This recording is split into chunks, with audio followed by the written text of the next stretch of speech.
Selama ini, ketika Fang Xing bertarung dengan orang lain, dia akan memanfaatkan kesempatan yang ada, dan tidak akan menahan diri jika dia bisa menipu Anda. Jika dia bisa menggunakan seni abadi untuk menghadapi Anda, dia tidak akan pernah menggunakan seni yang mendalam, dan jika dia bisa menekan Anda dengan wilayah kekuasaannya, dia tidak akan pernah hanya menggunakan seni abadi. Dia biasanya paling ahli menggunakan seni abadi untuk menghancurkan orang lain, jadi ketika dia pertama kali melihat Yuan Shaomo melakukan seni abadi warisan keluarga Yuan, dia benar-benar terkejut dan merasa tidak berdaya. Untungnya, leluhur Ibel mengingatkannya tepat waktu, yang menghancurkan penghalang mentalnya untuk sementara waktu, dan dia mengayunkan pedangnya tepat waktu. Pedang inilah yang tidak hanya mencegahnya jatuh ke dalam kerugian, tetapi juga membuatnya menang. Dia benar-benar bermain nakal dengan pedang itu, dan menakut-nakuti Yuan Shaomo dengan sikap kehilangan kedua belah pihak. Namun, di mata leluhur Ibel di lautan kesadarannya, ini telah mencapai efeknya ilmu pedangku adalah untuk memotong segalanya. Memotong tubuh dan jiwanya, memotong aura dan keberuntungannya. Nak, dengarkan aku baik-baik. Kali ini tampaknya kamu berada dalam situasi putus asa, tetapi jika kamu benar-benar memiliki kemampuan untuk memenangkan pertempuran ini, itu tidak diragukan lagi akan menjadi kesempatan besar bagimu untuk mengembangkan ilmu pedangmu. Ini adalah kesempatan sekali seumur hidup, kamu harus memanfaatkannya. Bagaimana jika saya kalah? Saya sudah kalah, jadi saya hanya bisa memikirkan cara untuk menemukan tubuh lain. Anak laki-laki berjubah bintang itu sebenarnya cukup hebat. Kau orang menyebalkan.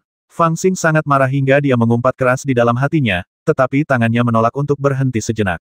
Jiwa baru lahirnya terwujud, dan dia memegang pedang tajam itu dan terus-menerus menebas. Di bawah bimbingan leluhur Ibel, setiap pedang yang diayunkannya adalah serangan putus asa yang akan mengakibatkan kedua belah pihak menderita kerugian. Serangan jahat ini sebenarnya yang paling efektif melawan Yuan Shaomo. Menghadapi pedang sihir putus asa Fang Xing, jika dia bersikeras menggunakan sihir, tubuhnya setidaknya akan hancur olehnya, dan kultivasinya akan setengah terbuang, memaksa Yuan Shaomo untuk menyelamatkan dirinya sendiri.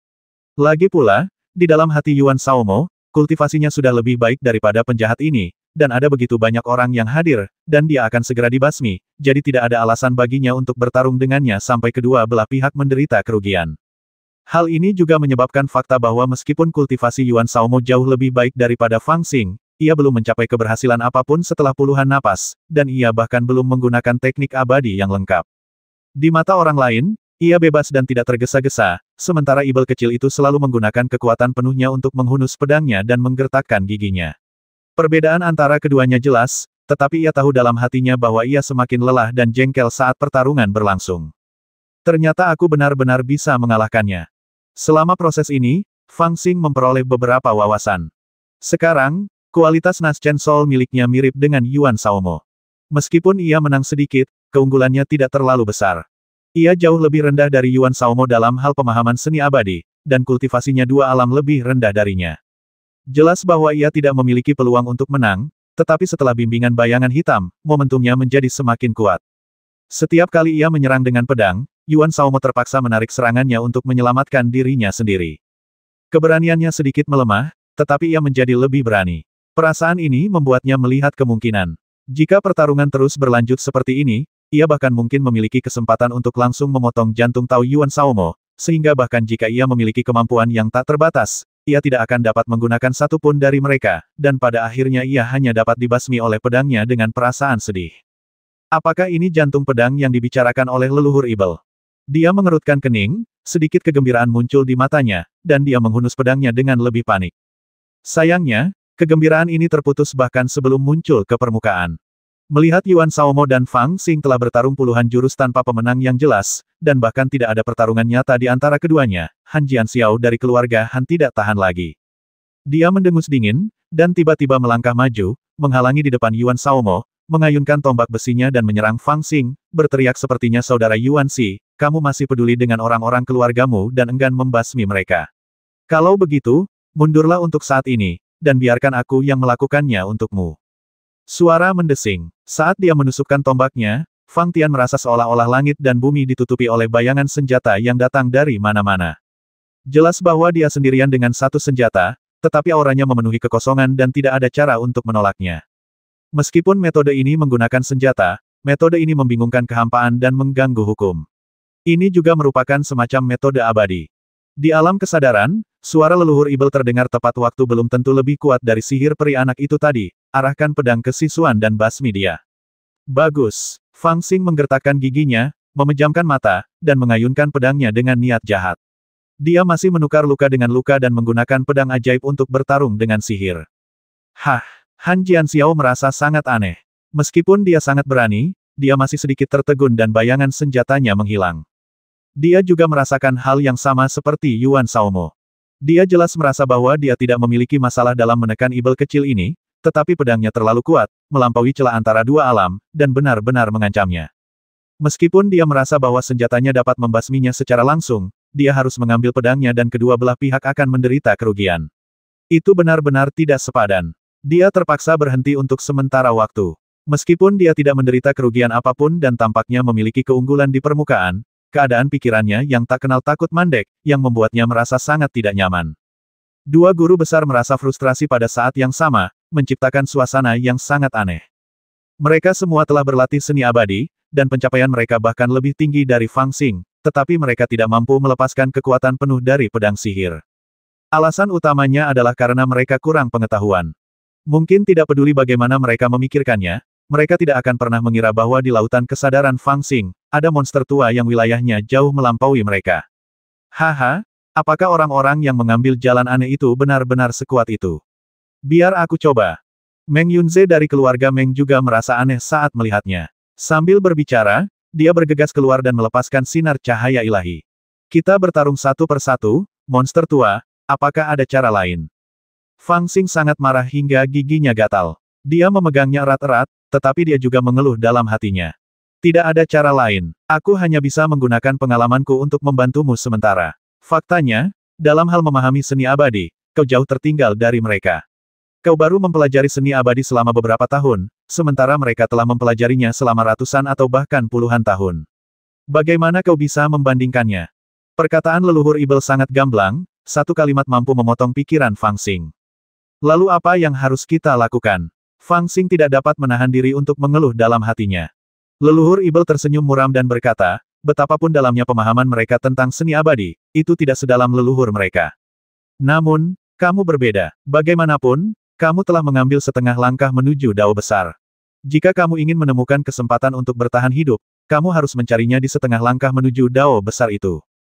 Yang dapat kulakukan untukmu sekarang adalah menggunakan pengetahuanku untuk membantumu mengerahkan kemampuanmu sehingga kamu dapat memenangkan kesempatan untuk bernapas. Itu tergantung pada apakah kamu dapat memahaminya. Bagaimanapun, aku tidak khawatir. Setelah tidur di dunia kesadaranmu begitu lama, kamu dapat bertindak sendiri untuk sementara waktu dan menemukan tempat baru untuk bersembunyi. Pemahaman tentang teknik abadi, setengah langkah menuju jalan. Setelah mendengar kata-kata setengah serius dan setengah bercanda dari leluhur Ibel, Fang Xing tidak dapat menahan diri untuk tidak tertegun sejenak, seolah tengah memikirkan sesuatu. Selama setahun terakhir, ia telah mempelajari ilmu klasik dengan tekun dan memperoleh banyak pengetahuan. Novel terbaru diterbitkan pertama kali di Liu 9 Suba. Setidaknya, dia tahu bahwa meskipun dia adalah seorang kaisar bayi dan tampak sama seperti Yuan Shaomo dan yang lainnya, dia sebenarnya sangat berbeda di dalam. Alasan mereka dapat memiliki tingkat kultivasi dan kekuatan saat ini sebenarnya karena latar belakang keluarga mereka dan warisan teknik abadi. Alasan mengapa klan kuno dan beberapa sekte besar di wilayah tengah dapat berdiri dengan bangga di Tianyuan dan mendominasi 4 penjuru adalah karena mereka memiliki fondasi yang mendalam dan memiliki klasik abadi yang tersembunyi. Yuan Shaomo, Han Jianxiao dan yang lainnya telah menunjukkan bakat mereka sejak kecil dan mempraktikkan metode abadi. Meskipun dengan perkembangan zaman, aturan langit dan bumi secara bertahap telah berubah.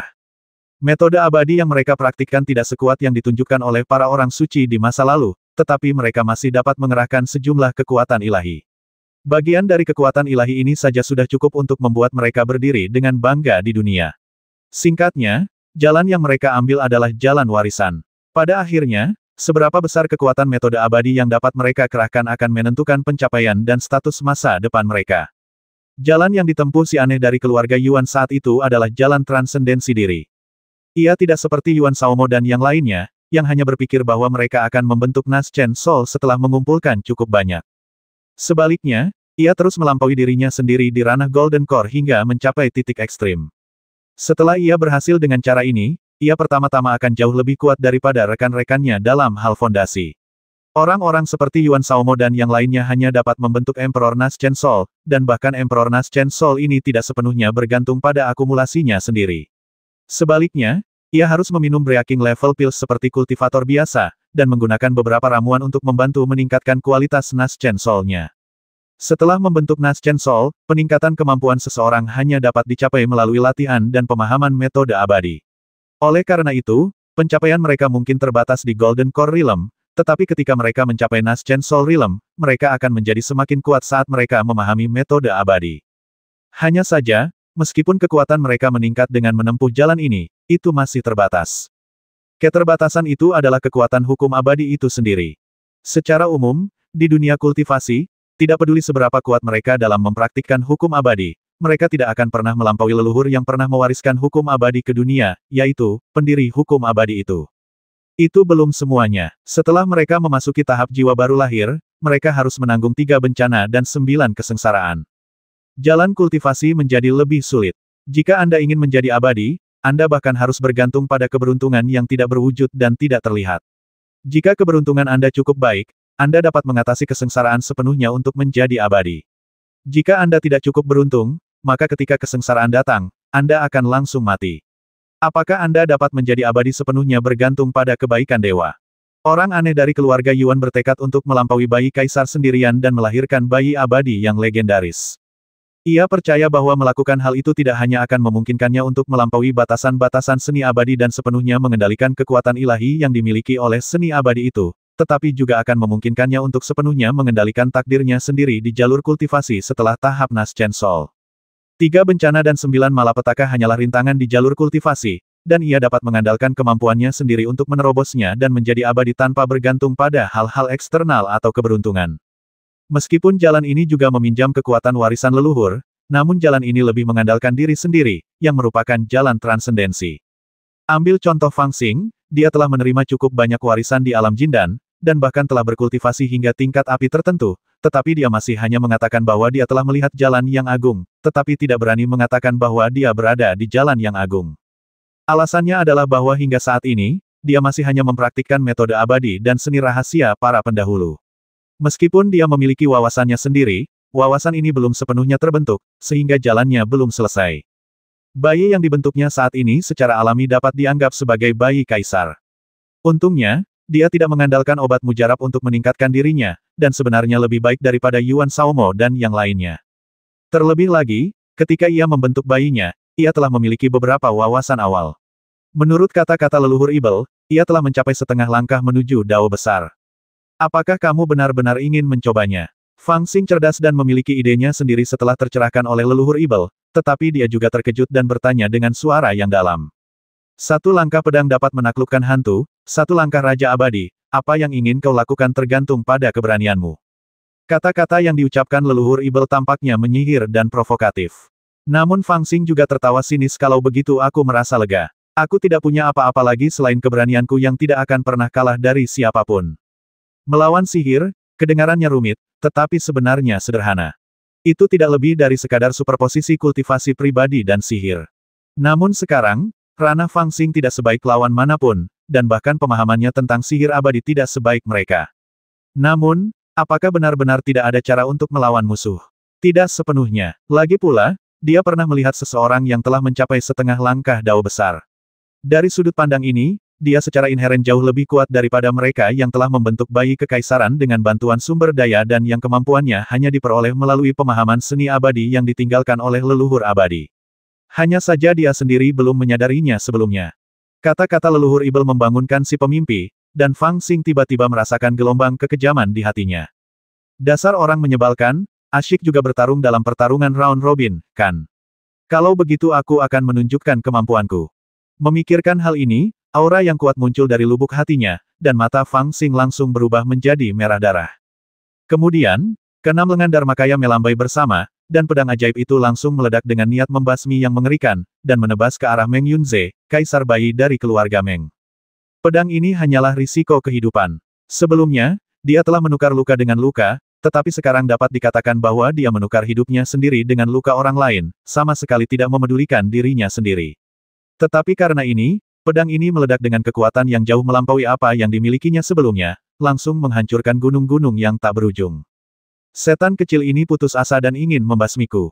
Mata Meng Yunze, ahli kaisar bayi dari keluarga Meng, bersinar, dan dia membuat pilihan yang tepat dalam sekejap. Gambar dharmanya tenggelam dan dia melarikan diri ke bumi. Apa yang dia lakukan adalah teknik abadi Dakun Yuan milik keluarga Meng.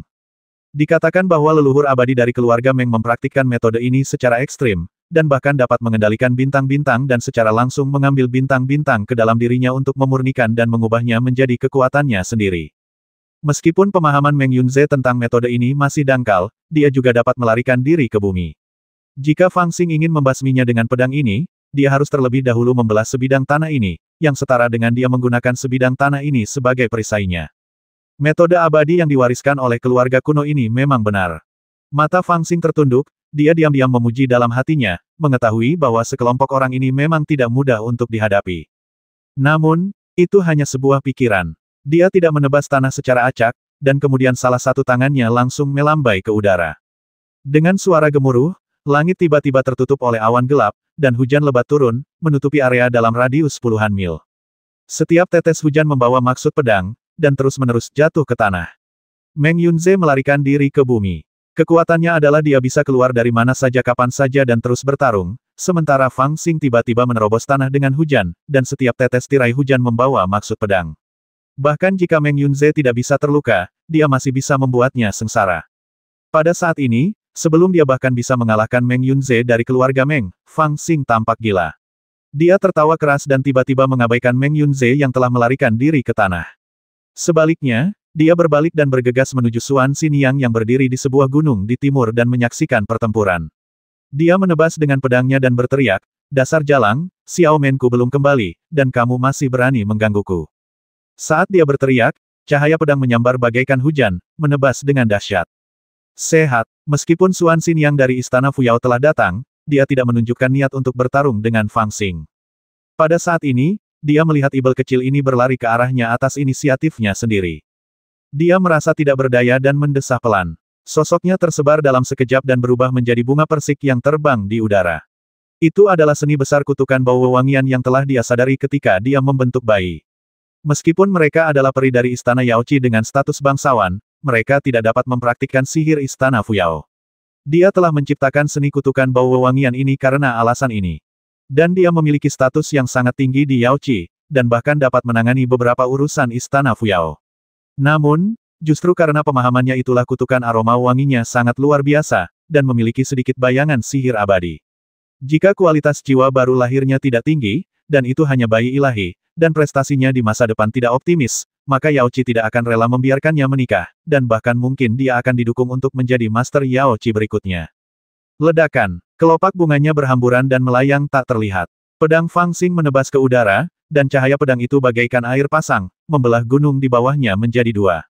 Sayangnya, aku tidak ingin menjadi musuhmu, dan aku bahkan ingin menyelesaikan kesalahpahaman di antara kita. Namun, masalah yang kau sebabkan kali ini terlalu besar, dan telah secara langsung mengganggu ketertiban seluruh Sensu. Istana Fuyao tidak bisa tinggal diam, jadi aku harus mengurusnya. Suara Xuan Xin yang terdengar di udara, tetapi tidak ada seorang pun yang terlihat, membuatnya sulit untuk dipahami. Kali ini dia datang dalam wujud aslinya, dan kekuatannya tampak jauh lebih kuat daripada terakhir kali. Namun, jika dia ingin terus bertarung dengannya, Fang Xing masih memiliki kesempatan untuk bertarung, tetapi dia tidak tahu apa yang sedang direncanakannya. Pada saat ini, dia benar-benar mengabaikan Xuan Xiniang, membungkukkan tubuhnya, dan darah serta energinya melonjak. Cahaya keemasan samar benar-benar mekar di sekelilingnya. Itu adalah kekuatan agama Buddha. Kemudian dia mengendalikan guntur dengan kedua tangan, dan menggunakan agama Buddha untuk merangsang kekuatan guntur, yang menghantam Yuan Shaomo seperti kekuatan yang luar biasa. Melihat bahwa Xuan Xiniang dipaksa untuk mengambil tindakan olehnya, Yuan Shaomo bermaksud untuk bergegas maju untuk menghentikannya, tetapi sekarang dia hanya bisa melayang di udara untuk sementara waktu untuk menghindari guntur. Dan kau orang menyebalkan, terima tendanganku.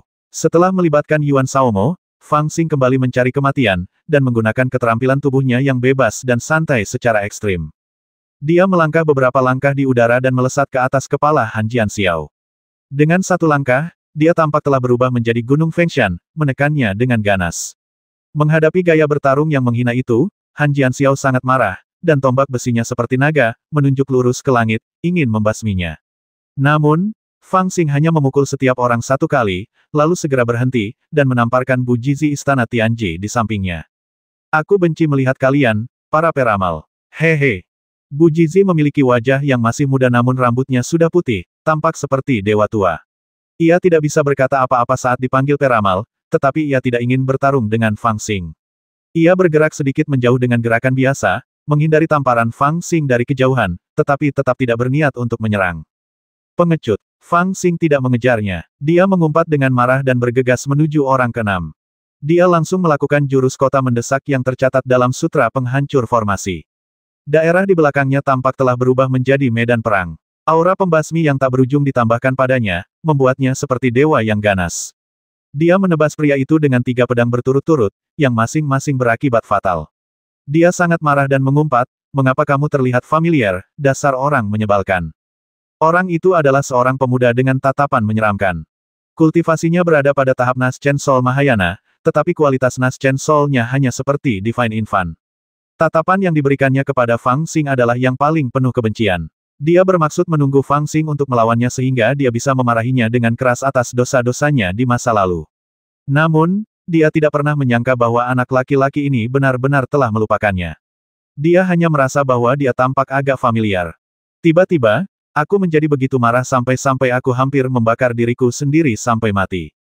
Ibel, kau telah membobol 10 formasi Feng Chan di wilayah utara, membasmi putra dewa sekte Tao kita, dan menghancurkan keberuntungan klan kita, tetapi apakah kau sudah lupa?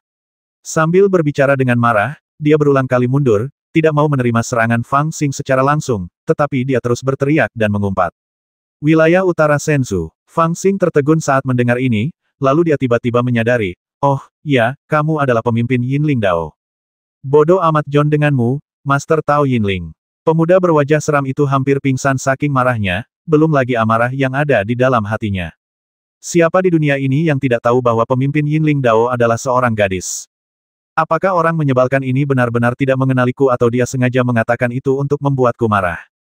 Aku akan memotongmu sampai mati. Dengan amarah yang tak terbatas, citra dharmanya tumbuh tak terbatas, dan dia memegang jimat kecil di tangannya, mengangkatnya tinggi-tinggi ke udara, lalu membalik jimat itu seperti gunung, menyerang Fang Xing. Sebelum jimat itu mendarat, petir tak berujung telah menyembur keluar dari jimat itu. Novel terbaru diterbitkan pertama kali di Liu 9 Suba. Senjata ajaib ini sangat kuat. Fang Xing terkejut saat melihat ini, dan segera menggunakan keterampilan tubuh Xiao Yao untuk mundur, tetapi melihat ke arah orang terakhir. Hanya dalam sekejap mata, dia telah menyerang 6 orang secara berturut-turut, dan kini yang tersisa hanyalah 1 orang ini. Orang terakhir ini berasal dari alam abadi kecil Lihentian. Tidak seorang pun tahu apa statusnya, tetapi dilihat dari kultivasinya, dia berada di tingkat atas Kaisar Bayi, dan auranya bahkan lebih mengerikan. Setelah melihat Fang Xing menyerang 6 orang berturut-turut, semua orang tahu bahwa Fang Xing pasti akan menyerangnya berikutnya, tetapi dia tampak seolah-olah tidak terjadi apa-apa, dengan tatapan redup, bahkan sedikit mencibir, dan memandang Fang Xing dengan jijik. Jelas dia sudah bersiap agar aku datang dan memukulnya. Fang Xing meliriknya 2 kali, namun berhenti di udara, menatapnya tajam, dan tiba-tiba mengumpat, "Bodoh amat John denganmu." Setelah mengumpat, dia berbalik dan lari. Tuan dari dunia peri kecil yang siap beraksi itu tertegun sejenak, sedikit terkejut, tetapi kemudian aura pembasmi yang kuat muncul. Bagaimana mungkin seseorang dengan status seperti dia bisa dihina seperti ini? Ini benar-benar membuatnya kesal. Fang Xing tidak datang untuk memukulnya, tetapi dia mengambil inisiatif untuk menyerang. Sambil mengerang pelan, dia mengangkat tangannya dan meraih Fang Xing. Telapak tangan itu berubah tanpa batas, seperti serangan dari dewa. 7 orang. Akan sulit jika hanya berhadapan dengan 1 orang saja, tetapi Fang Xing tidak mencari kematian atau pikiran untuk mati dengan menyedihkan, dan dalam sekejap ia memprovokasi 7 orang di antaranya. Hal ini langsung menempatkannya dalam situasi yang sangat berbahaya. Untuk menghindari dicengkeram oleh para penguasa dunia peri kecil, ia awalnya melarikan diri ke tengah, tetapi ia kebetulan berdiri di tengah para penguasa. Tak lama kemudian, para penguasa berbagai sekte bereaksi dan menggunakan semua jenis cahaya ilahi dan sihir peri untuk menyerangnya. Cahaya ilahi bersinar, dan ia terperangkap di tengah, seperti seekor semut yang akan ditenggelamkan. Sudah waktunya. Dalam situasi yang tampaknya paling berbahaya, Fang Xing juga yang paling tenang. Dia perlahan menghembuskan napas dan kemudian mengangkat kedua tangannya. Pada saat ini, warna langit dan bumi tiba-tiba berubah, dan lingkungan aneh yang tak terlukiskan muncul di sekitarnya. Langit dan bumi tampaknya telah berubah menjadi formasi besar, dan dia berada di tengah formasi itu, mengendalikan semua kekuatan antara langit dan bumi. Fang Xing bergumam dengan suara berat dan berbisik perlahan, biarkan aku menunjukkan kepadamu metode Dao setengah langkahku. Tiba-tiba, dia melihat bahwa pihak lain sangat cepat dan mendekatinya. Wajahnya langsung berubah. Sial, aku tidak punya waktu untuk memikirkan nama. Ayo bertarung dulu. Awalnya, dengan status Yuan Shaomo dan yang lainnya, mereka benar-benar meremehkan untuk bergabung untuk mengepung Fang Xing. Lagi pula, menurut pendapat mereka, masing-masing orang mereka sudah cukup untuk menekan Fang Xing. Jika mereka bergabung untuk menghadapinya, itu akan membantunya menjadi terkenal. Namun, Fang Xing terlalu kejam. Mengetahui bahwa dia tidak bisa menang, dia masih harus cukup berani untuk menyerang 7 orang secara berurutan, dan dia harus memprovokasi 7 tuan untuk menyerangnya. Akibatnya, kecuali Xuan Xinyan yang tidak mau bertarung dengannya dan Bu Jizi yang tampaknya telah memutuskan untuk tidak ikut campur, semua orang di lapangan menyerangnya. Meng Yunze dari keluarga Meng mengangkat tangannya dan melemparkan sebuah gunung. Itu adalah gunung sungguhan, tingginya ratusan bilah dan beratnya jutaan pon.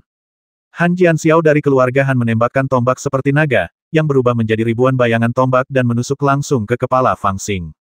Yuan Shaomo dari keluarga Yuan, dengan tubuh yang berat dan energi pedang yang tak terbatas, mengepung Fang Xing, berniat untuk menghancurkannya. Dan sang penolong dari wilayah utara Sensu, Master Tao Jimat, mengangkat segel guntur dan menurunkan hujan guntur ilahi yang tak berujung. Adapun tuan yang datang dari negeri dongeng kecil, dia hanya menutupinya dengan satu cakar, menutupi langit dan bumi. Salah satu dari kelima serangan ini tampaknya cukup untuk membuat Fang Xing terpuruk, tetapi sekarang mereka dilancarkan pada saat yang sama, membuat situasi Fang Xing menjadi sangat berbahaya. Tampaknya di detik berikutnya, dia akan hancur menjadi debu oleh kelima gerakan mematikan ini dan menghilang di antara langit dan bumi. Tetapi pada saat ini, Fang Xing telah menggunakan sihirnya sendiri. Dia menghembuskan napas, dan proyeksi dunia kecil tiba-tiba muncul di dalam citra Dharma Bayi Dharma. Kemudian, proyeksi itu membesar dalam sekejap, meliputi area seluas 100 mil. Di dalam area seluas 100 mil ini, aura langit dan bumi tiba-tiba berubah, seolah-olah telah menjadi formasi besar dengan dia sebagai pusatnya. Di dalam formasi ini, semua kekuatan ada di tangannya, dan dia menjadi satu-satunya penguasa antara langit dan bumi. Jenis sihir ini adalah persis bidang yang dimasukinya setelah ia menguasai Taisang Yi Qi Sutra, di mana ia dapat mengendalikan semua hal dengan satu ki. Ini adalah puncak dari metode alkimia tertinggi. Metode ini menggunakan kekuatan dunia kesadaran untuk memobilisasi kekuatan langit dan bumi, yang memungkinkannya memiliki sihir tak terbatas untuk diaktifkan. Selama dia memiliki pikiran, dia dapat menggerakkan semua kekuatan antara langit dan bumi. Dia tidak membutuhkan benih sihir atau sihir hebat, tetapi hanya napas. Namun sekarang, hal itu jelas tidak ada gunanya. Jika dia berhadapan dengan seseorang dari alam yang sama, dia akan menjadi tak terkalahkan jika menggunakan teknik ini. Namun sekarang dia berhadapan dengan 5 orang dari alam yang lebih tinggi darinya. Teknik yang bisa dia gunakan tidak cukup untuk menimbulkan ancaman yang cukup bagi pihak lain. Serangan balik dari kelima orang tersebut pada saat yang sama menempatkannya dalam situasi yang sangat berbahaya, dan tidak ada teknik yang dapat menahannya. Namun untungnya, Fang Xing tidak berencana menggunakan Yi Qi Jing kali ini. Atas dasar Yi Qi Jing, dia melihat suatu kemungkinan, yaitu jalan yang hanya miliknya sendiri. Karena pembentukan bayinya prematur, dia tidak dapat mendorong jalur hebat ini secara ekstrim di alam inti emas, kalau tidak, dia akan mampu membasmi 9. Sayang sekali dia membentuk janin lebih awal. Meskipun wilayahnya lebih tinggi, dia kehilangan perasaan misterius itu dan terpaksa berhenti di tengah jalan. Tetapi meski begitu, setengah langkah menuju dao besar sudah cukup baginya untuk berbuat banyak saat ini. Karena kalian semua begitu kuat, tolong pinjamkan aku kekuatan kalian. Suara itu seakan-akan keluar dari sela-sela giginya. Suara Fang Xing tidak keras, tetapi seakan mengguncang dunia. Saat suaranya terdengar, dunia antara langit dan bumi juga tiba-tiba berubah. Saat ia berlatih Sutra Yi Qi, serangan para master yang awalnya datang langsung ke arahnya tiba-tiba terpengaruh secara tak dapat dijelaskan, seolah-olah lintasan mereka diubah secara paksa, dan mereka melewati Fang Xing dan saling memukul. Ledakan. Gunung yang dilempar Meng Yunze mengenai Han Jianxiao secara langsung. Dengan suara keras, kekuatan besar itu meledak, membuat Han Jianxiao yang lengah, terhuyung-huyung dan menyemburkan darah. Dia terhuyung mundur puluhan langkah sebelum berhenti, tampak marah dan ketakutan. Dia membuka mulutnya untuk memarahi Meng Yunze, tetapi jiwa baru lahirnya layu dan tubuhnya menyemburkan seteguk darah. Kali ini, dia lengah oleh Meng Yunze, dan alam kultivasi mereka awalnya seimbang. Akan aneh jika dia tidak menderita kerugian besar. Tombak yang baru saja ditusukkannya tiba-tiba melesat di depan Master Dao Jimat. Dengan suara bang, bayangan tombak yang tak berujung itu semua mengenai senjata ajaib yang telah dikorbankan oleh Master Dao Jimat, dan segel besar itu pun roboh.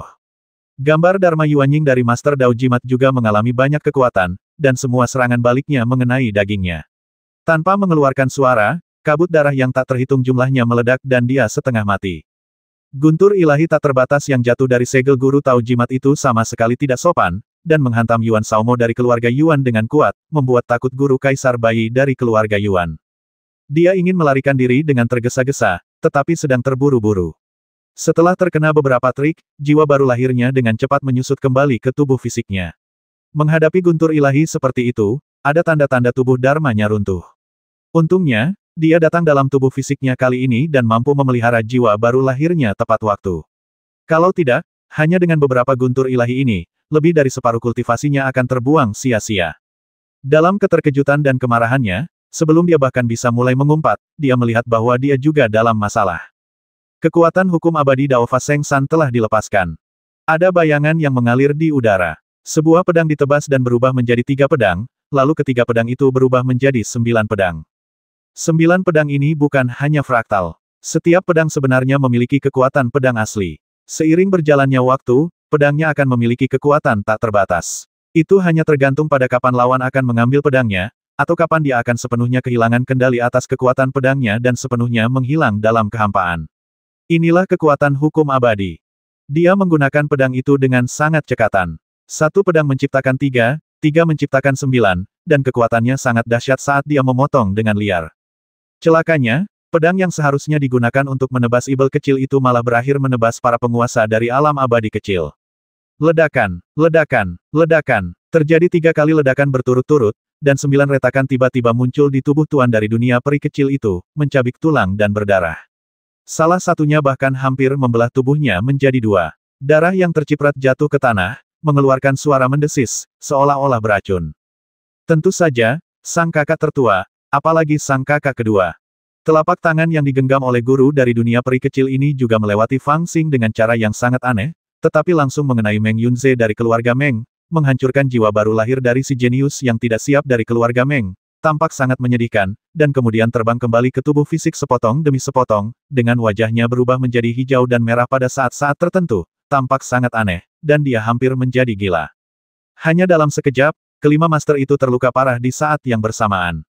Itu setara dengan melancarkan serangan kekuatan penuh mereka satu sama lain pada saat yang sama, dan karena perbedaan tingkat kultivasi mereka tidak terlalu besar, serangan seperti itu setara dengan serangan diam-diam, dan serangan diam-diam tanpa ampun, dengan konsekuensi yang sangat serius. Bagaimana ini bisa terjadi? Pada saat ini, belum lagi ketiga orang ini, bahkan Xuan Xinyan dan para kultivator lain yang menonton di bawah pun tercengang. Kita melihat dengan jelas kelima guru besar menyerang secara bersamaan, hendak menghancurkan setan kecil itu, tetapi mengapa kejadian ini terjadi? Mengapa kelima orang ini saling menyerang? Apakah mereka saling dendam? Biarpun aku menghajar mereka sampai mati, aku tidak percaya kalau kelima orang ini luput dari sasaran, karena di level mereka, jaraknya begitu dekat, seperti mereka ditutup matanya, menarik kembali pikiran spiritualnya, dan hanya bertindak berdasarkan insting, mustahil mereka bisa luput dari sasaran seperti ini. Novel terbaru diterbitkan pertama kali di Liu 9 Suba.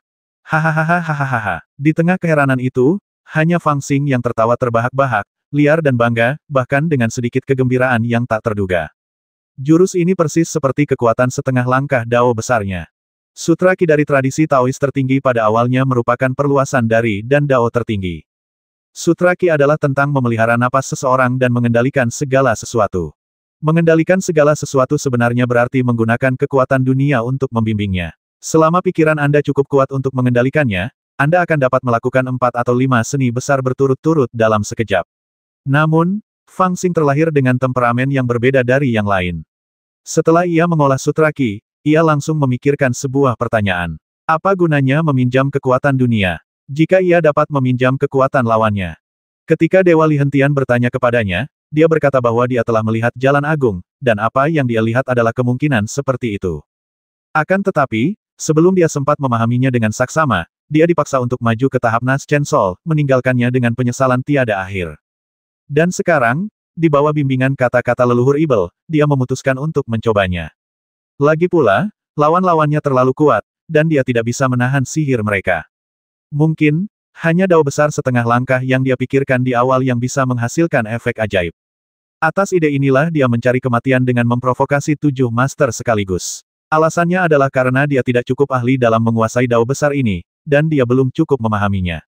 Dia tidak bisa meminjam kekuatan lawan sama sekali. Paling banter, dia hanya bisa mengubah arah kekuatan lawan. Dalam hal ini, semakin banyak orang, semakin mudah baginya untuk memancing di perairan yang bermasalah. Dan hasil akhirnya adalah dia berhasil dalam sekejap tanpa seorang pun menduganya. Kekuatan sihir yang dahsyat dari para master menjadi senjata Fang Xing untuk menghadapi mereka. Dia meminjam kekuatan mereka untuk digunakannya sendiri dan menyerang balik musuh. Bagaimana mungkin Fang Xing tidak tertawa terbahak-bahak melihat pemandangan seperti itu? Namun, setelah tertawa beberapa kali, ia mulai batuk hebat dan dari mulutnya keluar busa darah. Itu masih agak berlebihan. Kelima master itu terlalu kuat. Memaksa menggunakan kekuatan langit dan bumi untuk membalikkan kekuatan mereka sudah di luar batas kendali Fang Xing. Meskipun ia berhasil dalam satu gerakan, serangan balik dari kekuatan itu juga membuatnya terluka parah.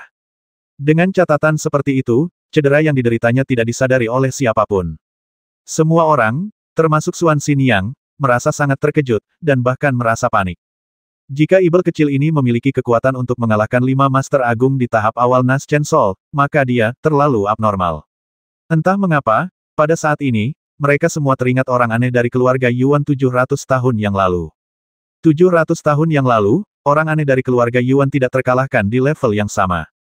Ketika dia dikepung, dia membasmi 7 jiwa baru lahir dengan 1 pedang dan menjadi terkenal di benua Tianyuan. Sekarang, ibel kecil ini menggunakan metode dadao setengah langkah untuk melukai 5 master termasuk Yuan Shaomo dan yang lainnya secara serius pada saat yang sama. Tak perlu dikatakan, catatan seperti itu benar-benar mengejutkan. Jika disebarkan, saya khawatir tidak ada yang akan mempercayainya. Sampai batas tertentu, ini akan menjadi catatan yang dapat dibandingkan dengan pertempuran orang aneh yang terkenal 700 tahun yang lalu, cukup untuk menjadi terkenal di seluruh dunia. Apakah ini, kemampuan untuk membasmi seorang kultivator di levelku? Yuan Shaomo, Han Jianxiao dan yang lainnya semuanya memiliki ekspresi yang rumit. Mereka menahan luka-luka mereka dan menatap Fang Xing dengan mata dingin. Mereka berasal dari era yang sama dengan orang aneh dari 700 tahun yang lalu, dan ketika mereka melihat Fang Xing, mereka merasakan lebih banyak hal. Lagi pula, jalan yang ditempuh setan kecil ini sama dengan jalan yang ditempuh orang aneh itu, yaitu jalan transendensi. 700 tahun lalu, orang aneh itu muncul entah dari mana dan mencuri kejayaan mereka semua. Namun, bagi orang-orang seperti mereka, perasaan mereka terhadap orang aneh itu sangat rumit. Pada awalnya, mereka memulai jalur kultivasi pada waktu yang hampir bersamaan, tetapi orang aneh itu telah menekan kultivasinya untuk melampaui batas. Ketika dia berada di alam inti emas, dia jauh lebih kuat daripada rekan-rekannya, tetapi waktu yang dihabiskannya di alam inti emas juga jauh lebih lama daripada rekan-rekan lainnya. Dia menolak semua obat mujarab dan mengandalkan kerja kerasnya sendiri, bertekad untuk menciptakan jalur yang berbeda dari pilihan kebanyakan orang di dunia kultivasi, yang akhirnya menyebabkan kehancurannya. Tampaknya agak tidak masuk akal bahwa dia ingin mengendalikan takdirnya sendiri, tetapi akhirnya menghancurkan takdirnya sendiri lebih awal daripada yang lain. Setelah mengatakan itu, karena orang aneh dari keluarga Yuan tampil begitu kuat ketika dia berada di alam Jindan, Yuan Shaomo dan yang lainnya, serta dunia kultivasi yang luas, semuanya memujinya dengan tinggi. Namun, belum tentu mereka mengaguminya dari lubuk hati mereka. Bagaimanapun, di dunia kultivasi, mencari warisan dan menyembah leluhur telah menjadi ide yang konstan, dan tidak ada yang berani mengatakan bahwa mereka dapat melampaui leluhur abadi sebelumnya. Orang aneh dari keluarga Yuan memiliki semacam kesombongan dalam pikirannya saat itu, dan dia menghabiskan terlalu banyak waktu di alam Jindan. Peningkatan substansial dalam kekuatan Yuan Shaomo dan yang lainnya adalah setelah pembentukan bayi. Tidak dapat dihindari bahwa tidak adil untuk membandingkan kekuatan mereka di alam Jindan dengan orang aneh itu. Izinkan saya bertanya, Anda butuh 100 tahun untuk mencapai Golden Elixir tertinggi dan membasmi 7 bayi dengan pedang. Saya juga butuh 100 tahun untuk mencapai Emperor Infan Mahayana dan saya bisa membasmi banyak kultivator di level yang sama. Dalam hal ini, siapa yang lebih kuat, Anda atau saya? Dan alasan mengapa kata-kata ini tidak dapat diucapkan adalah karena tidak seorang pun tahu seberapa kuat orang aneh itu ketika ia mencapai tahap Mahayana jiwa baru lahir jika ia berhasil. Apakah ia benar-benar akan menguasai sepenuhnya atau bahkan melampaui kekuatan metode yang diwariskan oleh leluhur abadi, dan setelah membentuk jiwa baru lahir, apakah kecepatan kultivasinya akan meningkat dengan cepat, sepenuhnya menguasai jalur kultivasinya sendiri, dan ketika ia mencapai alam melampaui kesengsaraan, ia akan menjadi tak terhentikan dan dengan cepat melampaui dirinya sendiri. Del. Yuan Shaomo dan yang lainnya tidak memiliki kepercayaan diri, jadi mereka ada di sini, jalur itu terlalu mendominasi. Sampai batas tertentu, mereka sekarang menganggap Fang Xing sebagai batu uji pedang untuk menyelesaikan kebingungan di hati mereka. Apakah aku benar-benar berbeda dari orang aneh itu dulu? Bagaimanapun, meskipun Fang Xing belum mencapai titik ekstrim dari jalan orang aneh itu, dia telah menginjakkan kaki di sana. Selain itu, ada desas-desus bahwa meskipun Ibel kecil ini berada dalam kondisi kesempurnaan diri ketika dia membentuk bayinya, kondisinya saat itu sebenarnya tidak jauh berbeda dari orang aneh itu. Orang aneh saat itu menantang seluruh konsep dunia kultivasi sendirian. Namun kini, Ibel kecil itu melebih-lebihkan kemampuannya sendiri dan mencoba menantang Tiongkok yang luas sendirian. Seberapa miripkah mereka?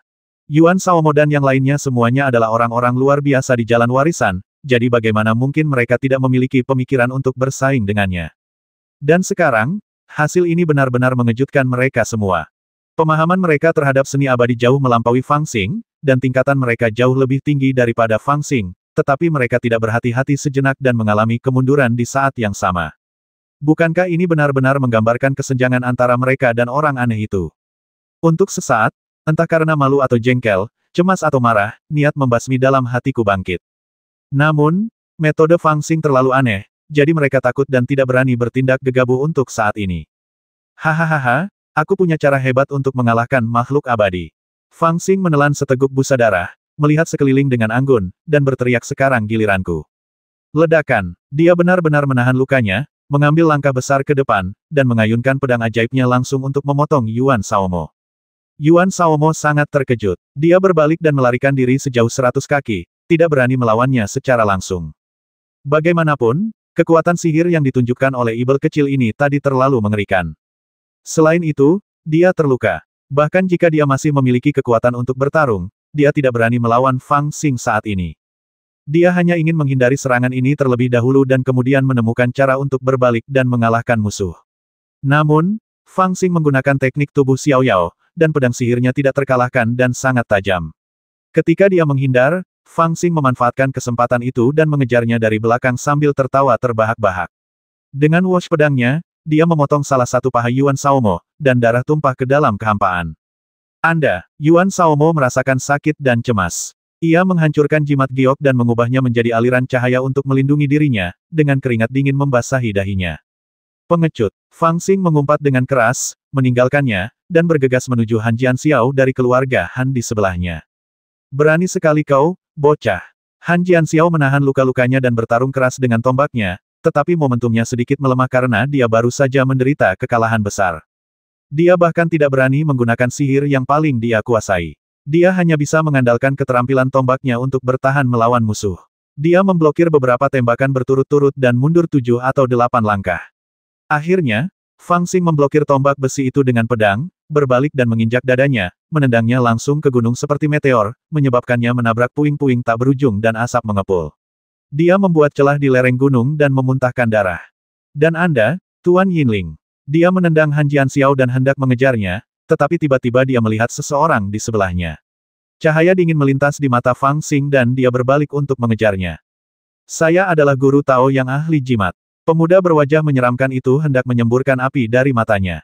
Dia jelas seorang pria, jadi apa maksud setan kecil ini dengan selalu memanggilnya penguasa Yinling Dao? Terlebih lagi, sejak pertempuran di Gunung Fengchan, dia menganggap setan kecil ini sebagai musuh besar. Jadi ketika dia mendengar bahwa dia membuat masalah di mana-mana di wilayah tengah Senzu, dia segera berangkat untuk membasminya. Namun, dia bahkan tidak dapat mengingat siapa dia. Ini sungguh penghinaan terbesar. Sambil berteriak keras, dia mengangkat 2 pedang terbang dan menebas ke arah Fang Xing bagaikan cahaya yang mengalir. Segel gunturnya telah dihancurkan oleh tombak besi Han Jianxiao dan tidak dapat digunakan, jadi dia hanya bisa menggantinya sementara dengan 2 pedang terbang. Siapa peduli siapa dirimu? Novel terbaru diterbitkan pertama kali di Liu 9 Suba. Fang Xing menggunakan keterampilan tubuh Xiao Yao untuk menghindari 2 pedang terbang dan menamparkan wajah lawan. Ledakan. Pada saat kritis, Master Tao Jimat mengangkat lengan kanannya di samping kepalanya, lalu terbanting oleh tamparan itu, jatuh 100 kaki jauhnya. Ini adalah kehilangan muka yang besar. Meskipun dia benar-benar menangkis tamparan Fang Xing dan tidak terkena di wajahnya, sulit untuk memperhatikannya dari kejauhan. Kelihatannya seolah-olah dia ditampar langsung di wajahnya oleh Fang Xing dan terpental. Hahaha. Fang Xing merasa segar kembali setelah ditampar. Dia tertawa keras dan menoleh ke arah Meng Yunze dari keluarga Meng. Hanya dengan sekali tatapan saja, ekspresi Meng Yunze berubah drastis. Tanpa berpikir panjang, dia langsung terjun ke tanah tanpa berniat bertarung. Astaga, Fang Xing tertegun sejenak, merasa sedikit tidak bisa berkata apa-apa, lalu menatap tuan dari dunia peri kecil. Pria berjubah bintang itu jelas sangat takut pada Fang Xing dan langsung memasang postur bertahan, tetapi dia jauh dari sikap sombong seperti saat pertarungan ronde pertama. Bagaimanapun, metode setengah langkah dadao yang baru saja dia gunakan benar-benar melukai kelima tuan mereka pada saat yang sama, yang membuat mereka tidak memiliki sedikit pun kecurigaan terhadap Fang Xing saat ini. Karena tidak mengetahui latar belakangnya, mereka bahkan merasa sangat waspada terhadapnya dan tidak berani menggunakan sihir untuk melawannya lagi. Sama seperti Yuan Shaomo dan yang lainnya, mereka dipukuli habis-habisan olehnya, bukan karena mereka benar-benar kalah darinya, tetapi karena mereka benar-benar takut padanya. Mereka hanya berani membela diri tetapi tidak berani melakukan serangan balik dengan gegabah. Akibatnya, mereka secara alami menderita kerugian besar. Fang Xing menatap tuan dari dunia peri kecil itu cukup lama, lalu tiba-tiba dia mengumpat bodoh amat John denganmu. Tuan dari alam abadi kecil tiba-tiba berubah menjadi ungu di wajahnya, matanya penuh amarah, tangannya gemetar, dan dia tampaknya ingin menerjang maju. Baru saja, dia tidak dapat menahan diri setelah dimarahi oleh Fang Xing, dan diserang dengan marah, yang menyebabkan kerugian besar. Dia tidak menyangka bahwa pada saat ini, orang menyebalkan kecil ini akan menggunakan trik yang sama lagi, tetapi dia tidak berani menyerang lagi, secara tidak sadar berpikir bahwa ada trik lain. Hehe, apa tujuh tuan itu? Mereka hanya segerombolan sampah. Fang Xing meliriknya beberapa kali dan berteriak keras, dengan aura pembasmi yang tak tertandingi. Sekarang, dia pertama kali menggunakan metode setengah langkah dadao untuk melukai Han Jianxiao. Yuan Shaomo, penguasa dunia peri kecil, Meng Yunze, guru Tao Fuqi dan 5 orang lainnya pada saat yang sama, dan kemudian memanfaatkan kemenangan untuk mengejar dan menyerang, memanfaatkan luka-luka pihak lain dan momentum karena sangat takut padanya, dia memotong paha Yuan Shaomo, menendang Han Jianxiao hingga runtuh seperti gunung, menamparkan guru Tao Fuqi, dan membuat Meng Yunze sangat takut sehingga dia bersembunyi di tanah dan tidak berani menunjukkan kepalanya. Dia juga memarahi penguasa dunia peri kecil dan tidak berani melawan. Dia sangat ganas. Di mata semua pembudidaya, dia hampir sama kuatnya dengan monster tua di keluarga. Menghadapi teriakan dan omelannya, semuanya terdiam, dan tidak seorang pun benar-benar mengatakan sesuatu sebagai balasan. Wajah semua pembudidaya setengah terkejut dan marah, setengah curiga, dan mereka tidak berani bertindak gegabah. Sementara itu, hanya Bu Jizi dari Istana Tianji, yang tidak ikut campur dalam masalah ini, memiliki tatapan serius di matanya dan mengerutkan kening. Apakah setan ini benar-benar menakutkan? Di bawah sana, masih ada banyak kultivator yang menyaksikan pertarungan yang memukau ini. Sekarang melihat penampilan Fang Xing yang tak terkalahkan, mereka begitu terkejut hingga tidak dapat berbicara. Jika sebelumnya mereka memiliki kesan licik saat Fang Xing disebutkan, maka mulai sekarang, mereka telah mencap Fang Xing sebagai mengerikan di dalam hati mereka. Jika kau benar-benar ingin berurusan denganku, panggil leluhurmu ke sini. Setelah memarahi mereka, Fang Xing tidak melanjutkan serangannya. Sebaliknya, dia berbalik dengan angkuh, seperti seorang jenderal yang menang. Dia menyapukan pandangannya dengan dingin ke arah para petani di ladang, menelan darah di tenggorokannya tanpa bersuara, dan memaksa dirinya untuk tetap tenang. Dia berteriak dengan dingin, aku punya hal lain untuk dilakukan hari ini, jadi aku tidak akan berdebat denganmu. Jika kamu tidak tahu apa yang baik untukmu, aku akan memulai pembantaian. Sambil berkata demikian, dia berbalik dan pergi dengan lengan bajunya berkibar-kibar, seolah-olah tidak ada seorang pun di sana. Bukannya dia tidak mengerti prinsip membasmi mereka semua, tetapi dia benar-benar tidak mampu melanjutkannya. Meskipun dia telah mengejutkan orang-orang ini, dia sendiri sebenarnya tidak yakin. Pertama, dia mampu melakukan ini karena dia lengah. Kedua, dia baru saja secara paksa membalikkan serangan dari 5 lawan, dan dia benar-benar dipukul balik. Luka-lukanya belum tentu lebih ringan dari mereka. Dia hanya memaksakan diri untuk menyerang, tetapi sebenarnya, dia menekan luka-lukanya dan berpura-pura kuat. Dalam hal tingkat keparahan luka-lukanya, mungkin luka-lukanya bahkan lebih serius daripada luka-luka dari 5 lawan. Sekarang kelima lawan masih memiliki kekuatan untuk bertarung. Jika mereka bertarung lagi, sulit untuk mengatakan siapa yang akan menang atau kalah. Kemungkinan besar saya akan menderita kekalahan besar di tangan mereka. Saya hanya bisa memanfaatkan fakta bahwa lawan tidak dapat melihat kekuatan saya dan melarikan diri. Dan sekarang, melihat dia hendak pergi, meskipun wajah Yuan Xiaomo dan yang lainnya berubah drastis pada saat yang sama, untuk sesaat, tidak ada seorang pun yang menghentikannya. Mungkin aku bisa lolos tanpa mempertaruhkan nyawaku. Melihat ekspresi serius para kultivator, Fang Xing merasa gembira, karena dia melihat harapan untuk melarikan diri. Wus! Namun, pada saat ini, sesosok tiba-tiba menyerbu dan menghalangi jalan Fang Xing. Sosok itu adalah Bu Jizi dari Istana Tianji yang tetap diam dan tampaknya tidak ikut campur dalam masalah ini. Ketika semua kultivator tidak berani menghentikan Fang Xing, dia melesat dan menghalanginya. Peramal, apakah Anda ingin menimbulkan masalah? Fang Xing berwajah dingin dan berteriak dengan suara rendah sambil dipenuhi niat membasmi. Bu Jizi dari Istana Tianji tidak menjawab, tetapi hanya menatap Fang Xing dengan mantap beberapa kali, lalu tiba-tiba dia bergerak, mengangkat tangannya dan menunjuk, dan seberkas cahaya ilahi langsung datang langsung ke arah Fang Xing, yang membuat Fang Xing takut. Dia menutup lengannya dan menggunakan kekuatan sihirnya untuk menghancurkan cahaya ilahi itu. Namun, dia tidak menyangka bahwa gerakan Bu Jizi, meskipun tampaknya tidak kuat, sangat licik dan aneh, dan sebenarnya langsung menarik napasnya. Bagaimanapun, Fang Xing sudah terluka, dan dia hanya menekan cederanya. Titik instruksi ini mengejutkan darah dan Qi-nya, dan darah mengalir dari sudut mulutnya lagi. Dari sudut pandang orang lain, mereka semua sangat ketakutan, dan mengira bahwa Bu Jizi telah menuding Fang Xing dan membuatnya memuntahkan darah. Itu sebenarnya hanya napas terakhir dari tenaga yang terkuras. Sementara para kultivator lainnya tercengang, Bu Jizi tersenyum tipis dan berbicara dengan lembut, matanya bersinar cemerlang, seolah-olah dia telah melihat niat Fang Xing yang sebenarnya. Dia berkata dengan acuh tak acuh, kamu hanya menggunakan trik, dan meskipun itu berhasil, harga yang kamu bayar tidak kurang dari yang lain. Yuan Xiaomo dan yang lainnya semua tampak tegas, dan sekali lagi menatap Fang Xing dengan tatapan dingin. Bu Jizi tampak acuh tak acuh, seolah-olah dia sedang berbicara pada dirinya sendiri atau menjelaskan kepada orang lain, dan berbisik teknik itu adalah 30% keterampilan dan 70% keberuntungan. Teknik anak ini tidak lengkap dan memiliki banyak kelemahan. Ini adalah kesempatan sekali seumur hidup.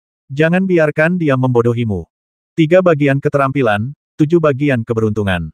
Yuan Xiaomo dan yang lainnya mengerti maksudnya dan bersikap bijaksana. Mereka sudah sangat kuat dan memiliki visi yang sangat terpisah. Mereka hanya takut pada Fang Xing untuk sementara waktu dan sangat curiga. Tetapi hari ini, kata-kata lelaki tua Bu Jizi dari Istana Ji secara langsung menunjukkan kekuatan dan kelemahan Fang Xing, yang membuat mereka merasa tidak nyaman lagi. Mereka berpikir hampir pada saat yang sama, jika dia benar-benar melarikan diri hari ini, dan berita itu keluar di masa depan, bukankah kita akan menjadi batu loncatan bagi ibel kecil ini untuk menjadi terkenal? Lebih jauh lagi, apakah jalan menuju transendensi benar-benar sekuat itu sehingga dapat menjembatani kesenjangan alam antara dia dan aku? Apakah dia cukup kuat untuk mengalahkan kita berlima berturut-turut?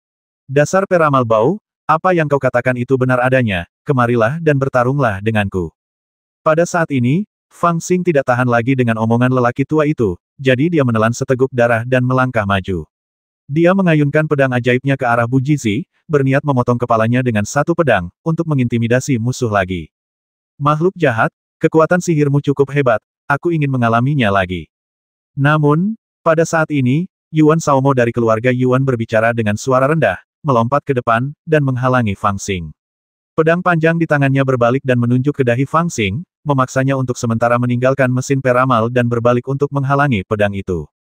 Seperti yang diharapkan, kekuatannya lemah. Setelah menangkis serangan itu dengan pedang, Yuan Xiaomo merasa tenang dan sedikit rasa dingin muncul di wajahnya.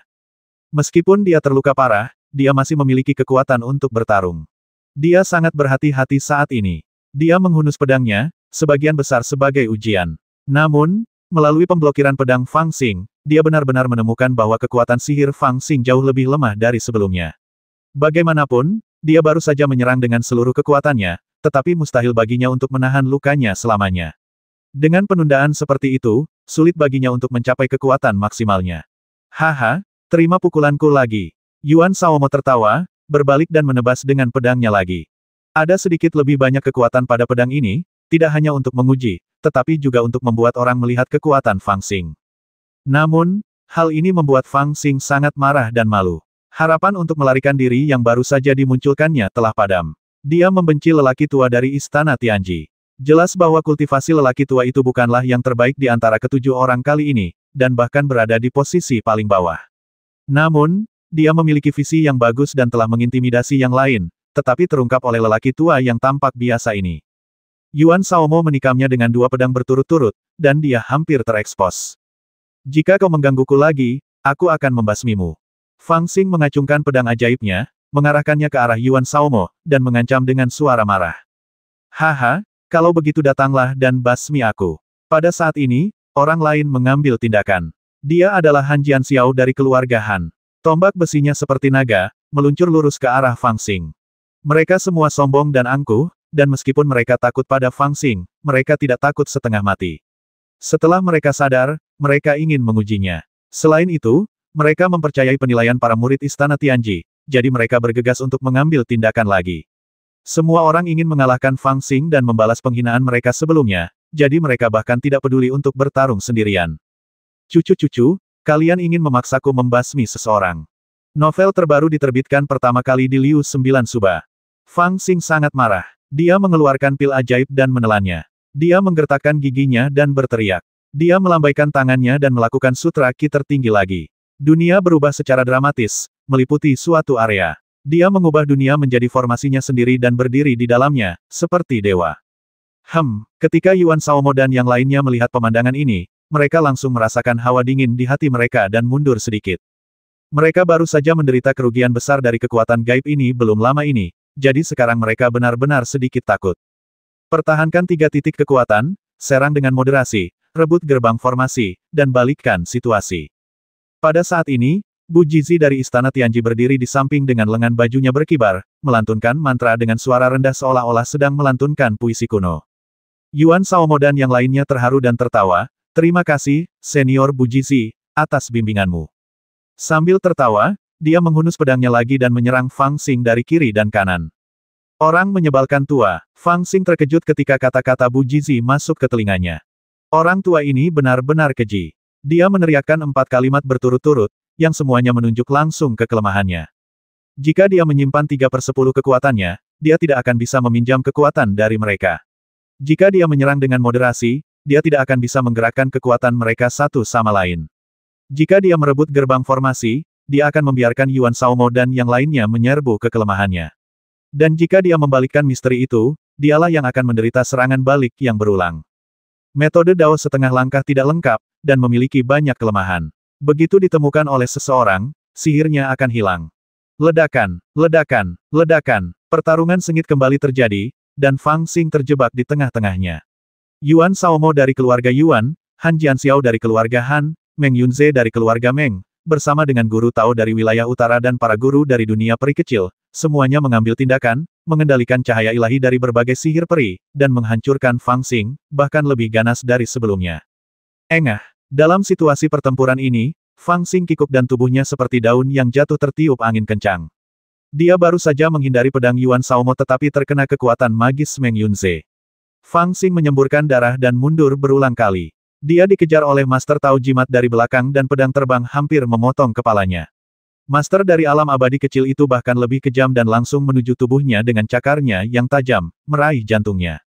Dalam situasi ini, Fang Xing hanya bisa menggertakkan giginya dan mengaktifkan metode Dao setengah langkah untuk mengacaukan rahasia surgawi dan membeli kesempatan untuk bernapas. Pada saat ini, dia tidak lagi punya waktu atau kesempatan untuk memprovokasi mereka agar saling menyerang untuk bertahan melawan musuh seperti yang baru saja dia lakukan. Dia hanya bisa membiarkan mereka sedikit kehilangan bidikan, sehingga dia bisa punya kesempatan untuk melarikan diri setiap kali dia dipaksa ke dalam situasi yang putus asa. Orang ini hanya menggertak. Aku hampir takut padanya. Han Jianxiao dan yang lainnya terkejut dan gembira, tetapi juga merasa sedikit malu. Mereka melihat kekuatan Fang Xing yang sebenarnya dan menyadari bahwa dia tidak sekuat yang mereka bayangkan.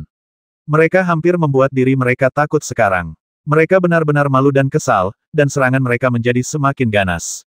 Sepertinya aku benar-benar harus membasmi seseorang. Fang Xing menggertakkan giginya, menggelengkan kepalanya, menyingkirkan sedikit harapan terakhir dalam benaknya, dan memulai langkah kedua rencananya. Pada saat ini, bahkan dia sendiri merasa sedikit gugup. Aku benar-benar tidak bermaksud melakukan hal yang begitu kejam. Orang menyebalkan tua, cepat atau lambat aku akan membasmimu. Fang Xing, yang telah membuat keputusan, tiba-tiba menggertakkan giginya dan cahaya pedang yang tak terhitung jumlahnya meledak di sekelilingnya, dengan paksa membubarkan sihir yang telah ditembakkan para kultivator kepadanya. Kemudian, seolah-olah dia memiliki hati yang putus asa, dia melompat dan bergegas menuju Bu Jizi dari Istana Tianji. Pedang sihir di tangan gambar Dharma itu sangat mengerikan dan dia menebas langsung ke lelaki tua dengan rambut dan janggut putih itu. Namun, di samping Bu Jizi, Xuan Xin yang mengucapkan mantra penciuman, dan bunga persik terbang turun, memaksa Fang Xing mundur. Kemudian 5 master lainnya segera mengelilinginya di tengah lingkaran pertempuran. Sekarang setelah keadaan menjadi seperti ini, sebaiknya kau menyerah saja. Kenapa kau harus bertarung sampai mati? Xuan Xin yang mendesah pelan, menatap Fang Xing dengan tatapan rumit, dan menasihatinya dengan lembut. Menurutnya, Ibel kecil ini memang junior yang tidak kalah dengan Ibel di keluarganya sendiri, tetapi perbedaan nasib dan status mereka terlalu besar, yang satu adalah orang paling berbakat di semua aula seni bela diri, dan yang lainnya menghadapi hasil dikepung dan dibasmi oleh para master dari semua aula seni bela diri. Tidak pasti siapa yang akan mati. Fang Xing berteriak dengan ganas, dan menyerang lebih ganas lagi, seakan-akan dia sedang mempertaruhkan nyawanya. Senior, apakah tidak ada cara untuk benar-benar mengendalikannya? Xuan Xin yang bertanya kepada peramal di Istana Tianji dengan suara rendah, alisnya berkerut erat. Pada saat ini, Fang Xing benar-benar tampak mempertaruhkan nyawanya. Dengan metode Dao setengah langkahnya, Yuan Shaomo dan yang lainnya tidak berani menggunakan kartu truf mereka yang sebenarnya, karena takut dia akan memanfaatkan mereka. Semakin sering hal ini terjadi, semakin mereka merasa bahwa Fang Xing terlalu licin. Meskipun dia dalam bahaya setiap saat, dia selalu dapat menyelesaikannya di saat-saat terakhir. Setelah pertempuran yang panjang, orang-orang menjadi cemas. Bagaimanapun, mereka adalah master terkenal dari berbagai sekte Dao. Sekarang mereka dipaksa untuk mengepung junior seperti itu, tetapi mereka masih tidak dapat menjatuhkannya. Tidak peduli apapun, kerusakan pada reputasi mereka terlalu serius. Lebih jauh lagi, tujuan mereka datang ke sini adalah untuk menangkap setan kecil ini hidup-hidup. Masalah yang ditimbulkan anak ini terlalu besar. Hanya dengan menangkapnya hidup-hidup dan mengadilinya di depan seluruh orang Tianyuan, kita dapat menyelamatkan reputasi Senzu. Jika kita benar-benar membasminya secara langsung, itu tidak akan cukup. Jika kita ingin menangkapnya hidup-hidup, kita harus menghancurkan kekuatan sihirnya. Bu Jizi dari Istana Tianji berbicara dengan tenang, menunjuk dengan pengocok di tangannya, dan berkata dengan lembut dia mengubah langit dan bumi menjadi formasi besar, yang merupakan keterampilan yang sangat misterius. Sayang sekali dia belum cukup memahaminya dan masih ada kekurangan. Jika kita menghancurkan formasi dengan formasi, kita dapat langsung menekan bocah ini. Tolong beri saya saran, Bu Jizi senior. Xuan Xin yang memohon dengan suara rendah dan membungkuk. Bu Jizi mengangguk, lalu dia menginjak tiangang dan menjepit Xuan Dou dengan jari-jarinya di belakang lingkaran pertempuran dan mulai mendorong. Gerbang pertama, Gerbang Naga Biru Timur, nomor 32. Setelah berdiskusi beberapa saat, Bu Jizi berbicara dengan suara rendah, membacakan arahan, dan menggunakan kekuatan spiritualnya untuk menembus hati Yuan Shaomo. Ketika Yuan Shaomo mendengar ini, dia melesat dan berbalik ke arah Fang Xingdong, menjaga satu posisi dengan kuat. Anehnya, tepat setelah dia merebut posisi ini, bahkan tanpa bergerak sedikit pun, sebuah retakan muncul di energi terpadu langit dan bumi di sekitar Fang Xing, persis seperti retakan yang muncul pada porselen yang sempurna. Meskipun retakannya tidak besar, namun membuat porselen tersebut tidak lagi sempurna. Ketika energi mengalir ke posisi ini, secara alamiah porselen tersebut terputus dan tidak lagi mulus. Gerbang kedua, Gerbang Harimau Putih Barat, nomor 49. Bu Jizi terus berspekulasi, dan segera lokasi kedua diserahkan kepada Han Jianxiao. Hehe, Han Jianxiao menanggapi dan maju, menduduki posisi di sebelah barat Fang Xing, lalu berbalik dan menikamnya dengan pistol. Tertawa, Fang Xing tertembak di punggung, dan meskipun ia menghindar tepat waktu, bekas luka berdarah yang mengerikan masih tertinggal. Gerbang ketiga, Gerbang Peristirahatan Suzaku di selatan, posisi 53. Gerbang keempat, Gerbang Cedera Xuanwu Utara, posisi 61. Bu Jizi terus berbicara, menyimpulkan satu lokasi demi lokasi dan memberi tahu yang lain. Pada akhirnya, dia dan Xuan Xin yang telah mengambil tindakan. Total ada 7 orang, yang menempati 7 posisi di sekitar Fang Xing. Adegan aneh muncul. 7 posisi ditempati. Fang Xing tiba-tiba merasa seperti berada di penjara, tidak bisa bergerak. Dia mengubah dunia menjadi formasi besar, seperti jaring besar. Di dalam jaring besar, semuanya dikendalikan oleh pikiran. Bu Jizi menyimpulkan posisi 8 gerbang, dan kemudian bersama dengan 6 orang lainnya, memasang jaring besar di tanah, sehingga Fang Xing juga dipaku di tempat. Sekarang, di antara 8 gerbang formasi, 7 telah ditempati, dan satu-satunya yang tersisa di depan Fang Xing adalah gerbang kematian. Dan lokasi yang ditunjuk oleh gerbang kematian adalah Xuanyu. Atau, dia akan berdiri saja di sana dan menyerah. Jika tidak, dia hanya bisa bergegas menuju gerbang kematian dan mencari kematiannya sendiri. Terpaksa ke jalan buntu. Sekarang Fang Xing telah dipaksa ke sudut. Dia mengubah langit dan bumi menjadi satu formasi besar, namun Bu Jizi menghancurkannya dengan formasinya sendiri dan merebut kunci formasinya. Sekarang, ketujuh orang ini tampaknya telah menjadi bagian dari dunia, dengan kuat menjepit Fang Xing hingga mati di tempat. Setan kecil, apakah kamu masih akan melawan? Yuan Shaomo menghela napas lega dan berteriak pada Fang Xing, dengan cahaya yang tajam di matanya. Walaupun susah payah, akhirnya aku berhasil menundukkan setan kecil ini. Han Jianxiao dan yang lainnya bahkan lebih haus darah. Dengan kultivasi dan status mereka, mereka telah menghabiskan begitu banyak waktu dan energi untuk menghadapi ibel kecil seperti itu. Mereka bahkan pernah takut dengan ibel kecil ini. Bagi mereka, sungguh memalukan untuk menyebutkannya. Sekarang ibel kecil ini sudah ketakutan, mereka bahkan ingin menamparnya sampai mati. Namun, mereka masih ingat tujuan awal di hati mereka. Mereka harus membiarkannya hidup. Baru saat itulah mereka menekan niat membasmi di hati mereka. Haha, apakah kamu benar-benar berpikir kamu dapat mengendalikanku dengan mudah? Fang Xing berdiri di tempatnya dan berbicara dengan suara rendah, mengandung sedikit kekejaman. Hehe, para pembudidaya mencibir dan meremehkan untuk menjawab. Situasinya jelas sekilas. Orang tua, kamu sungguh hebat. Fang Xing mengangkat kepalanya dan menatap Bu Jizi dari istana Tianji. Suaranya dingin dan matanya muram.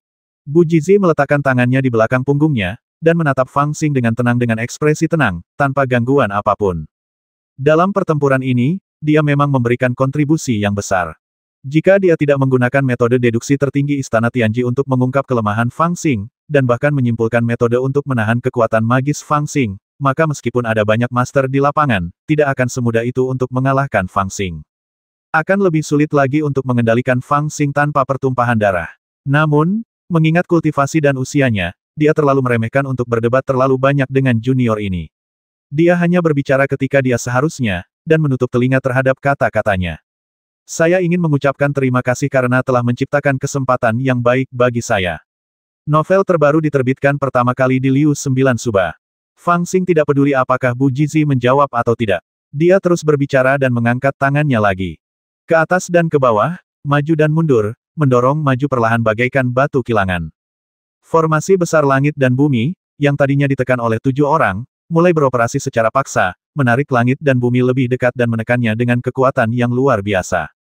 Kamu masih mau melawan sampai sekarang? Master Tao dari jimat itu berteriak keras, dan berdiri diam pada saat yang sama dengan 7 orang lainnya, dengan paksa menekan kekuatan gaib Fang Xing. Di dunia ini, mereka telah terhubung dengan Fang Xing melalui energi langit dan bumi, dan telah menjadi satu. Jika mereka tidak bergerak, Fang Xing juga tidak bisa bergerak. Selama mereka berdiri di tengah formasi, Fang Xing akan menjadi ikan di jaring, dan tidak mungkin dia bisa keluar dari telapak tangannya. Energi kedua belah pihak saat ini berada dalam kebuntuan, seperti tarik tambang, dan tidak ada pihak yang bersedia untuk mengendur sedikit pun.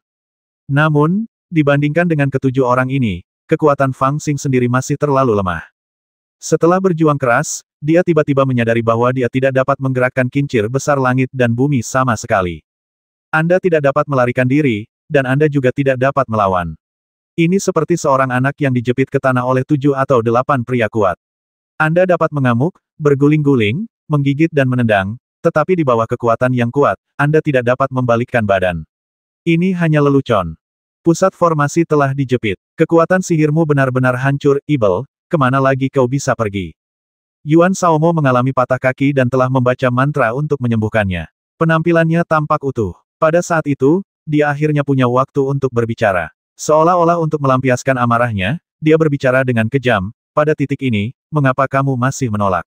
Menyerahlah dan kembali ke Shenzhou untuk diadili. Pukulan di dunia abadi akan menghapus dosa-dosamu. Mungkin, demi menjadi sesama anggota klan, keluarga Yuan akan membantu mengambil tubuhmu. Sambil berbicara, dia perlahan mengulurkan tangannya, dan kekuatan sihir tak kasat mata menghampiri Fang Xing.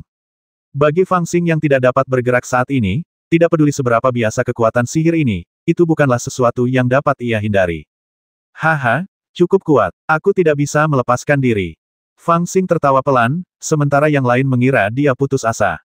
Hanya Xingxuan Xinyang, yang berdiri di depannya di sebelah kiri, tiba-tiba melihat sedikit kegilaan di matanya, dan hatinya bergetar. Lebih baik segera bawa dia pergi. Dia ragu-ragu sejenak, lalu berbicara dengan suara rendah, mencoba membujuk semua orang untuk membawa Fang Xing dengan cepat. Namun pada saat ini, Fang Xing tiba-tiba mencibir dan berkata, "Kalau begitu, ikutlah denganku." Setelah berkata demikian, dia tiba-tiba melompat dan meloncat ke dalam Suanyu. Formasi besar langit dan bumi telah dipaku dan ditutup rapat.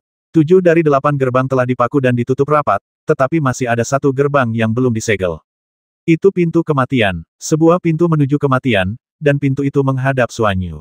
Tanah misterius surga memiliki hukum yang tak terbatas. Jika seorang kultivator jiwa baru lahir memasukinya, ia akan langsung hancur berkeping-keping. Tetapi pada saat ini, Fang Xing langsung menyerbu Suanyu seolah-olah dia tidak peduli dengan hidupnya. Pada saat ini, dia memanfaatkan kesempatan formasi besar langit dan bumi untuk terhubung dengan 7 tuan. Ketika 7 tuan tidak bergerak, dia juga tidak bisa bergerak, kecuali dia melompat ke arah gerbang kematian yang tidak berpenghuni. Dengan demikian, ketika dia bergerak, 7 tuan akan mengikutinya. Dia melompat ke posisi Suanyu di sisi gerbang kematian. 7 tuan terkejut dan jatuh ke Suanyu bersamanya, dan mereka terkejut sesaat. Setan kecil ini ingin mati. Pikiran ini terlintas di benak Yuan Shaomo dan yang lainnya. Mereka terkejut dan beberapa mencoba menahan Fang Xing sementara yang lain mencoba melepaskan diri. Sayangnya, mereka yang mencoba meninggalkan formasi langit dan bumi ini menemukan bahwa mereka tidak dapat keluar. Ketika mereka menjepit Fang Xing juga menangkap mereka. Seperti dua orang yang berpegangan tangan. Kamu memegangku, tetapi jika aku tidak melepaskannya, kamu juga tidak bisa pergi. Kalau begitu, jika aku mati, kau harus mengikutiku. Karena kau bersikeras menggangguku, maka ikutlah denganku untuk mati. Sekelompok orang, dengan Fang Xing sebagai pusat formasi, tiba-tiba bergegas menuju Suanyu bersama-sama. Melalui area langit dan bumi, mereka menekan Fang Xing dengan mudah dan mengikatnya dengan kuat di tempatnya. Namun, jumlah mereka hanya 7 orang, dan masih ada satu gerbang kematian yang belum ditempati. Tentu saja, bahkan jika ada orang ke-8, mereka tidak akan pernah lari ke gerbang kematian untuk mati. Namun, justru karena inilah Fang Xing memiliki satu jalan keluar terakhir, yaitu gerbang kematian. 7 gerbang lainnya semuanya ditekan, dan dia tidak bisa pergi ke sana atau bergerak. Satu-satunya cara dia bisa bergerak adalah dengan melompat ke arah gerbang kematian dan menyebabkan arai berubah arah. Pemandangan seperti itu mengejutkan 7 penguasa Senzu, dan mereka berusaha sekuat tenaga untuk melarikan diri. Namun, saat mereka menjepit Fang Xing juga menahan mereka. Tidak mungkin bagi mereka untuk melepaskan diri. Oleh karena itu, mereka hanya bisa berusaha sekuat tenaga untuk menstabilkan tubuh mereka dan berpegangan pada Fang Xing untuk mencegahnya benar-benar melompat ke Suanyu. Akan tetapi, pada saat ini, Fang Xing telah menampilkan teknik dao besar setengah langkah lagi.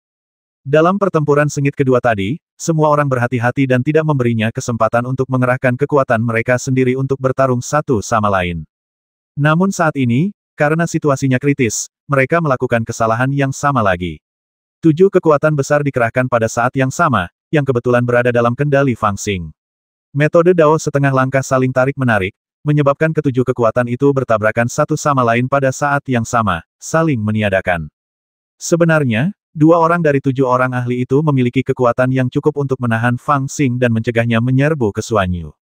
Namun, pada saat ini, mereka mengerahkan kekuatan mereka secara bersamaan, seperti ketika mereka mengepung Fang Xing pada saat yang sama dan menderita kerugian besar, yang memberi Fang Xing kesempatan.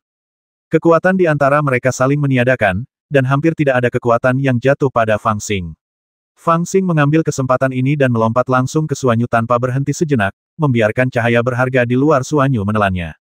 Yuan Shaomo, Han Jianxiao, Meng Yunze, Master Tao Fuqi, para master negeri dongeng kecil, Bu Jixi, Xuan Xiniang dan yang lainnya semuanya terkejut dan jatuh ke dalam Suanyu tanpa sadar. Pada saat ini, kekuatan kultivasi mereka saling mengimbangi, dan tubuh mereka diikat bersama oleh formasi besar langit dan bumi. Mereka benar-benar tidak berdaya. Tidak peduli seberapa dalam pencapaian mereka dalam sihir peri, mereka tidak memiliki cara untuk menghentikan Fang Xing mengambil langkah ini. Dan ini adalah langkah kedua dari rencana yang dibuat Fang Xing setelah menerima petunjuk dari leluhur Ibel. Sejak mereka dikelilingi oleh 7 guru besar, dia dan leluhur Ibel menyadari masalah pada saat yang sama. Tidak mungkin baginya untuk berhadapan dengan 7 tuan itu dengan kekuatannya sendiri. Belum lagi menang, untuk lolos pun sudah tidak ada harapan lagi. Kita hanya bisa mengandalkan kekuatan lain. Karena itu, dia begitu berani dan segera membuat rencana. Ada 3 langkah dalam rencana. Langkah pertama adalah melemahkan kekuatan 7 master, dan pada saat yang sama mengejutkan dan membuat mereka takut dengan metode dao besar setengah langkah.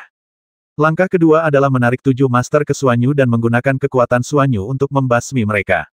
Namun, setelah langkah pertama, dia melihat bahwa ketujuh tuan itu benar-benar ketakutan, jadi dia membelot dan ingin melarikan diri di tengah jalan. Bagaimanapun, rencana ini juga sangat berbahaya baginya. Dia benar-benar tidak ingin pergi kecuali benar-benar diperlukan. Namun pada akhirnya, Bu Jizi dari Istana Tianji melihat niatnya yang sebenarnya dan memaksanya ke dalam situasi yang sulit, yang memaksanya untuk melaksanakan rencana 3 langkah itu sampai akhir. Kita masih harus bergantung pada rencana awal dan membasmi orang-orang ini. Tidak ada ruang untuk kompromi. Tentu saja ada beberapa kejadian tak terduga dalam rencana tersebut. Rencana awal Fang Xing adalah melukai 7 tuan yang mengepungnya terlebih dahulu, setidaknya melemahkan kekuatan mereka, lalu menggunakan roda gerindra besar langit dan bumi untuk memikat mereka. Pada saat yang sama, ia akan membakar kultivasinya sendiri, dan dengan bantuan sebagian kekuatan leluhur Ibel yang tersisa, ia akan secara paksa menarik orang-orang ini ke Suanyu bersama-sama. Ia tidak pernah berpikir untuk membuat mereka semua sial, tetapi hanya ingin menahan sebanyak mungkin orang.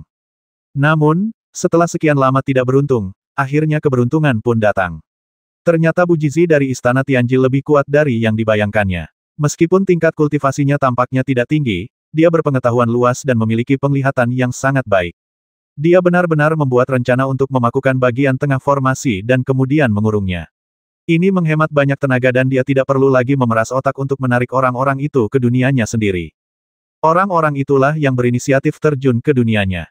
Pada saat terakhir, dia benar-benar ingin mengucapkan terima kasih kepada lelaki tua dari Istana Tianji.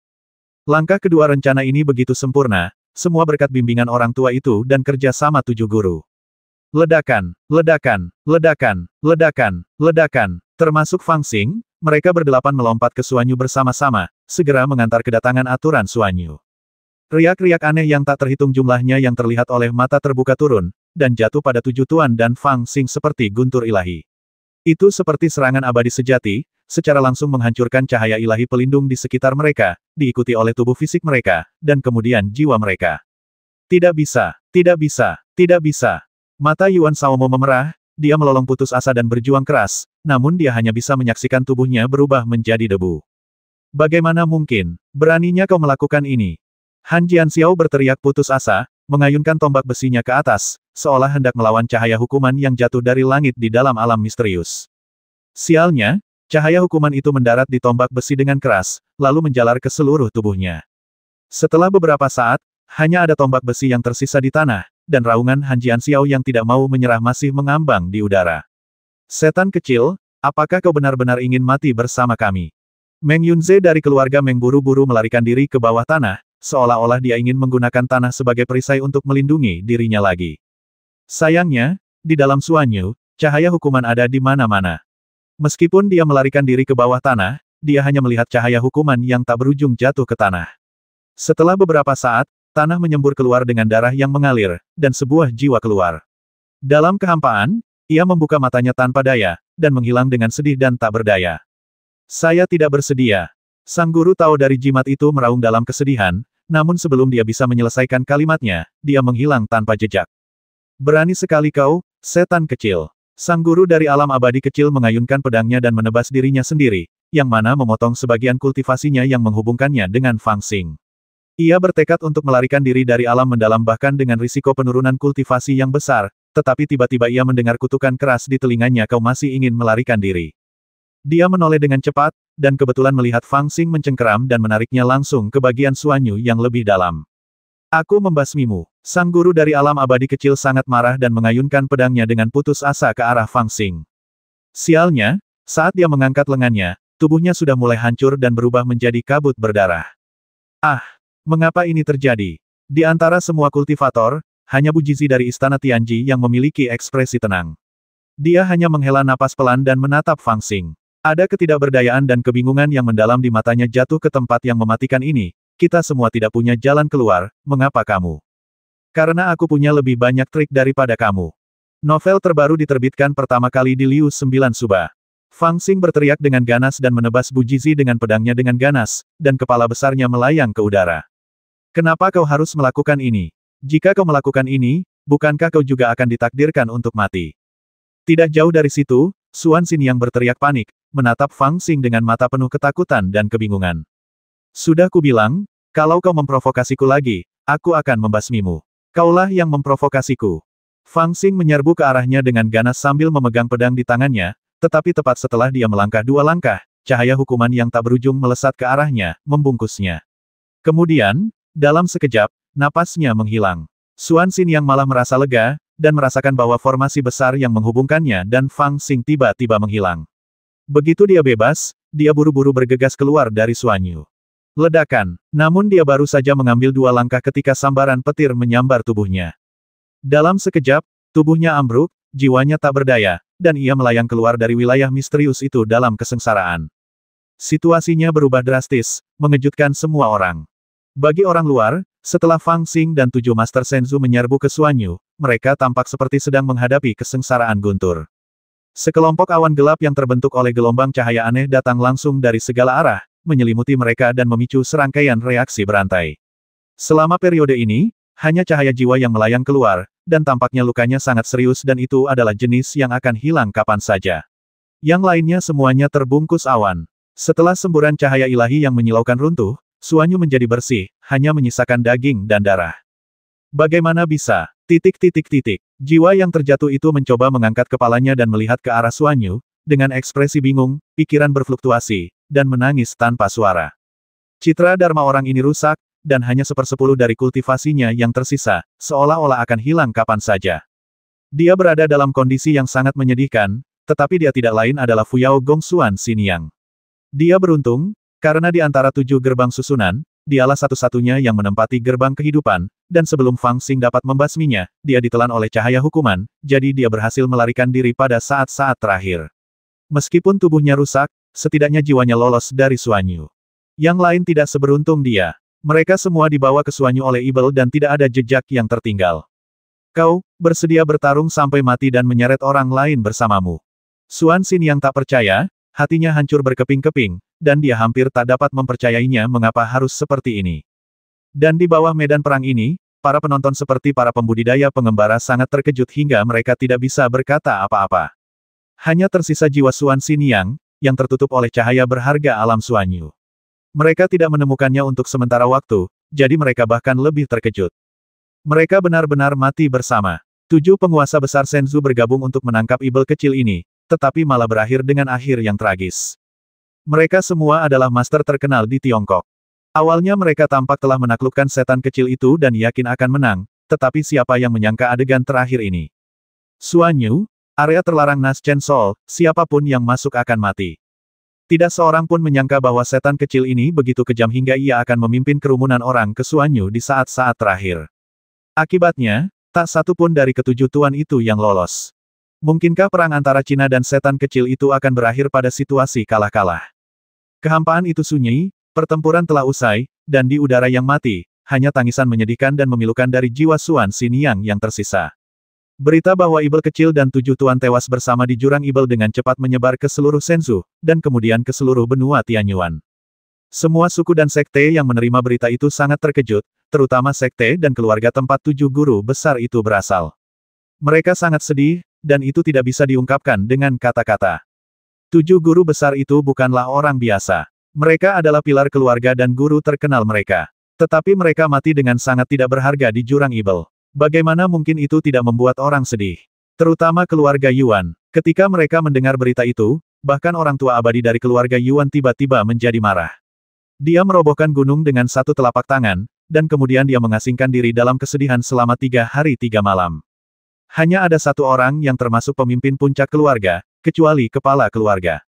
Yang satu adalah orang muda dan luar biasa yang memiliki kemampuan untuk menyeret 7 master menuju kematian bersama-sama. Kehilangan yang dialami keluarga Yuan sungguh tak terlukiskan.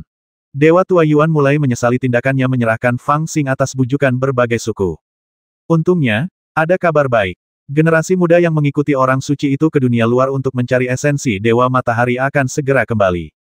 Dan generasi mudanya sendiri, Fusu, telah berhasil menembus penghalang Zanqi tingkat ke-7 di bawah bimbingan orang suci itu dan melihat jalan yang agung. Setelah dia kembali, dia telah menerima janji dari berbagai suku bahwa mereka akan memusatkan sumber daya yang paling menguntungkan dari berbagai suku untuk membantunya membangkitkan benih itu. Pada saat itu, benih abadi yang sempurna yang bahkan dapat mencapai alam Zanjiu tingkat ke-9 seharusnya dapat menebus kerugian serius yang diderita keluarganya, bukan? Hal yang sama juga berlaku untuk sekte lainnya. Kepala keluarga Meng menyesali keputusannya dan tidak muncul selama 7 hari. Kepala keluarga Han mengarahkan amarahnya pada keluarga Yuan dan bersumpah untuk memutuskan semua kerja sama dengan keluarga Yuan. Di wilayah utara Shenzhou, sekte jimat dan senjata dihancurkan dalam semalam. Awalnya salah satu dari 3 sekte utama di wilayah utara, sekte jimat dan senjata dihancurkan dengan cara ini. Seluruh Shenzhou tampaknya telah jatuh ke dalam kesedihan yang mendalam untuk sesaat. Tekanan yang tampaknya lebih berat daripada kedatangan alam abadi kecil melayang di seluruh Shenzhou. Setiap orang memiliki perasaan depresi yang tak terlukiskan di hati mereka.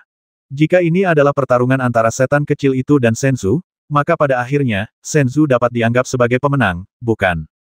Lagi pula, setan kecil itu memang sudah mati. Namun, meskipun Shenzhou menang, harga kemenangan ini terlalu tinggi, bukan? Untungnya, hanya setengah bulan setelah kesedihan yang mendalam itu bergolak, kabar baik akhirnya keluar. Berbagai kuil Tao yang mengikuti orang suci itu untuk berlatih di luar wilayah akhirnya kembali. Para junior yang terpilih menunjukkan pertumbuhan yang luar biasa, yang membuat setiap sekolah Tao bersemangat. Pada saat ini, Istana Fuyao juga merilis kabar baik yang mengejutkan Tiongkok. Ketika berbagai kuil Tao kembali, Istana Fuyao akan mengadakan upacara kedewasaan untuk Shao Situ terlebih dahulu dan secara resmi memberinya nama Situ. Pertemuan Pri Yaoqi juga akan diadakan 70 tahun sebelumnya. Perjamuan Yaoqi, yang berlangsung setiap 1000 tahun sekali, merupakan perjamuan terbesar bagi para dewa di Shenzhou dan bahkan Tianyuan. Penyebaran berita ini mengalihkan perhatian semua orang di Tianyuan dari masalah ini. Semua orang berspekulasi siapa yang akan diundang ke perjamuan Pri Yaoqi ini dan apakah negeri peri kecil, yang baru saja kembali, akan menjadi tamu kehormatan di perjamuan Pri Yaoqi. Dan karena perjamuan Pri Yaoqi dimulai lebih awal, tidak ada yang tahu apakah buah persiknya sudah matang. Setiap tahun, setelah pertemuan Pri Yaoqi, buah persik yang diedarkan secara pribadi akan dijual dengan harga tertentu di pasar gelap. Yang lebih menarik lagi adalah perjamuan Yaoqi yang diadakan setiap 1000 tahun sekali. Selama pertunjukan bela diri kebanggaan surgawi yang berlangsung selama 1000 tahun, para pemuda akan menonjol dan menjadi bintang yang sedang naik daun di dunia kultivasi. China tenggelam dalam lautan kegembiraan, tetapi sebagian orang menjadi semakin tertekan dan sedih. Xiao Fangxing sudah meninggal. Ketika berita tentang Fangxing dan 7 guru besar Shenzhou meninggal bersama sampai ke sekte Tao Daxuesan, lelaki tua Huqin, yang telah mencapai tahap jiwa baru lahir, terdiam beberapa saat, lalu mendesah lama, berdiri dari bantal, memegang sebatang dupa, mendatangi 4 potret di belakangnya, menyalakan sebatang dupa di potret kedua di sebelah kiri, menatap teman lamanya, mendesah pelan, dan air mata mengalir di wajahnya. Sahabatku, aku gagal menjaganya. Tetapi gunung salju besar tidak akan tinggal diam lagi. Dia sudah meninggal. Di wilayah tengah Shenzhou, ada sebuah kota kecil dan tidak mencolok. Di sebuah toko kecil yang kumuh, seorang pria tampan berpakaian putih dan berambut putih, yang tampak seperti orang abadi, mengangkat gelas anggur tetapi ragu-ragu untuk meminumnya. Dia bergumam pada dirinya sendiri, seolah-olah dia juga terkejut dengan berita itu. Dengan bunyi pop, gelas anggur di antara jari-jarinya tiba-tiba pecah, dan ekspresi penyesalan yang tidak dapat dijelaskan muncul di wajah pria itu. Dia berdiri dengan mengibaskan lengan bajunya, menatap langit, dan mendesah dalam-dalam apakah aku membalas dendam, atau apakah aku membuat diriku menderita rasa sakit 700 tahun yang lalu lagi. Dia sebenarnya sudah mati. Di wilayah utara Laut Changlan, di sebuah pulau peri tempat bunga-bunga dan tanaman eksotis bermekaran, seorang wanita jangkung berpakaian putih dengan kecantikan yang tak tertandingi duduk di atas sebongkah batu biru. Setelah melihat pesan yang terekam di jimat giok di tangannya gemetar, dan jimat giok di tangannya jatuh ke tanah. Kemudian bibir merahnya bergetar dan ekspresinya sedih. Setelah beberapa lama, dia tiba-tiba berdiri, tetapi dia hampir jatuh ke tanah karena dia berdiri terlalu cepat. Namun, dia dengan cepat berdiri teguh dan melangkah maju. Semakin cepat dia berjalan, semakin erat tinjunya, memperlihatkan kebencian yang tak ada habisnya. Kau tidak datang kepadaku saat kau masih hidup, tetapi sekarang setelah kau mati, aku harus membalaskan dendammu.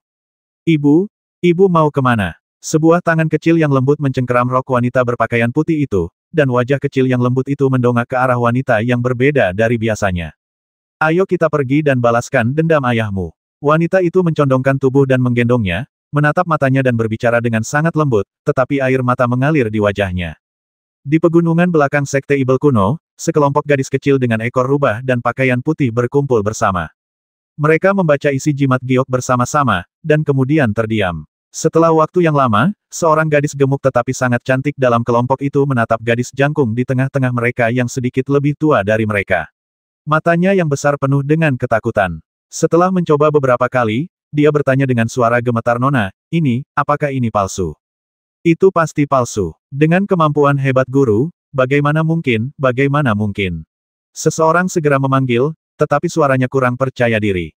Lagi pula, kemampuan sang master memang hebat, tetapi lawan sang master jauh lebih kuat. Gadis muda di tengah terdiam beberapa saat, lalu mengangkat tangannya untuk menghapus air mata di sudut matanya, berdiri, menatap kelompok saudarinya, dan berkata dengan lembut, "Benar atau tidak, kita tidak bisa tinggal di sini lebih lama lagi. Nona, kita mau pergi kemana? Jika tuannya masih hidup, mari kita cari dia. Jika dia sudah mati, mari kita balaskan dendamnya." Novel terbaru diterbitkan pertama kali di Liu 9 Suba. Pandangan sekelompok gadis kecil itu berangsur-angsur menjadi penuh tekad. Mereka berbaris dalam satu baris dan berjalan keluar dari lembah yang sunyi itu. "Kakak Yu, dia pasti tidak benar-benar mati, kan?" Menatap ke selatan ke negara bagian Bohai, di puncak kota monster laut, seorang pria gemuk namun berwibawa berdiri dengan kedua tangan di belakang punggungnya, menatap kosong ke arah laut. Di belakangnya, seorang gadis kecil berpakaian merah berlinang air mata, menatap pria gemuk itu seperti orang yang sedang tenggelam yang sedang meraih sedotan penyelamat. Bibir pria itu bergetar. Setelah sekian lama, dia menggelengkan kepalanya dengan kuat dan berkata, "Bagaimana mungkin? Jangan dengarkan omong kosong mereka. Adik muda Fang begitu kuat, siapa yang bisa membiarkannya mati? Paling-paling, dia akan terluka, lalu datang ke negara bagian Bohai untuk memulihkan diri. Kamu harus segera bersiap dan merias wajahmu. Mungkin dia akan terbang dari laut beberapa saat lagi." Meskipun dia mengatakan hal itu, suaranya tidak terdengar begitu percaya diri. Dia berkata dengan suara yang hanya bisa didengarnya, "Tolong jangan mati. Aku tidak punya kemampuan untuk membantumu membalas dendam." Ketika berita ini sampai ke Tai Sang Dao di wilayah utara Sensu, seorang lelaki tua berjubah emas dengan mata yang menyeramkan sedikit terkejut, dan perlahan meletakkan cangkir di tangannya. Dia terdiam cukup lama, lalu tersenyum dengan ekspresi aneh dan berkata, "Kematian lagi." Perlahan-lahan dia berdiri dan memandang ke arah selatan, tatapan matanya perlahan-lahan menjadi tajam. "Benar atau tidak, sekarang saatnya untuk jalan-jalan. Hehe, kita semua akan segera menikah dengan Sao Situ, apakah kamu senang?"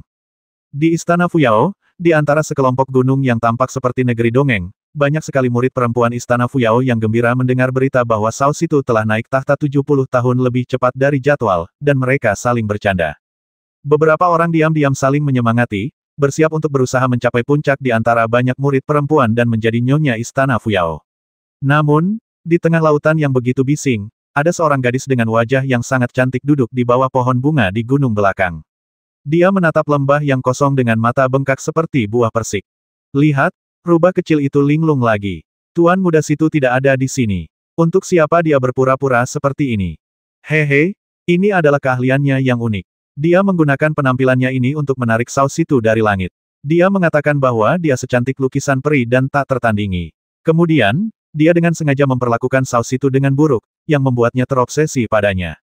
Haha, sekarang Tuan Muda Situ akan segera kembali, dia pasti sedang berusaha keras untuk menaiki tangga, kan?" Gadis itu tidak mendengar komentar-komentar yang sarkastis atau provokatif. Dia hanya duduk di sana dari siang hingga malam. Hingga bulan berada di puncaknya dan segalanya menjadi sunyi, telinga lancip gadis itu bergerak sedikit dan dia menatap ke arah bulan yang terang. Bulan yang bulat itu tampak berubah menjadi wajah kecil bundar, tersenyum nakal dan menawan. "Guru, jika Anda meninggal, siapa yang akan datang menjemputku?" Dia berbicara lembut, nadanya sedih dan datang dari hati, tetapi tidak seorang pun dapat mendengarnya. Perjamuan Yaoqi diadakan setiap 1000 tahun sekali, dan semua orang abadi berkumpul di Gunung Kunlun. Perjamuan peri di Yaoqi dulunya merupakan acara besar di dunia kultivasi. Acara ini telah diwariskan sejak zaman dahulu. Ketika mencapai puncaknya, acara ini bahkan dapat disebut sebagai perjamuan peri sejati, dengan para peri sejati turun dari dunia peri hanya untuk berpartisipasi dalam pesta ini. Kini, jutaan tahun telah berlalu, dan Yaoqi telah berganti pemilik, tetapi tradisi ini telah diwariskan.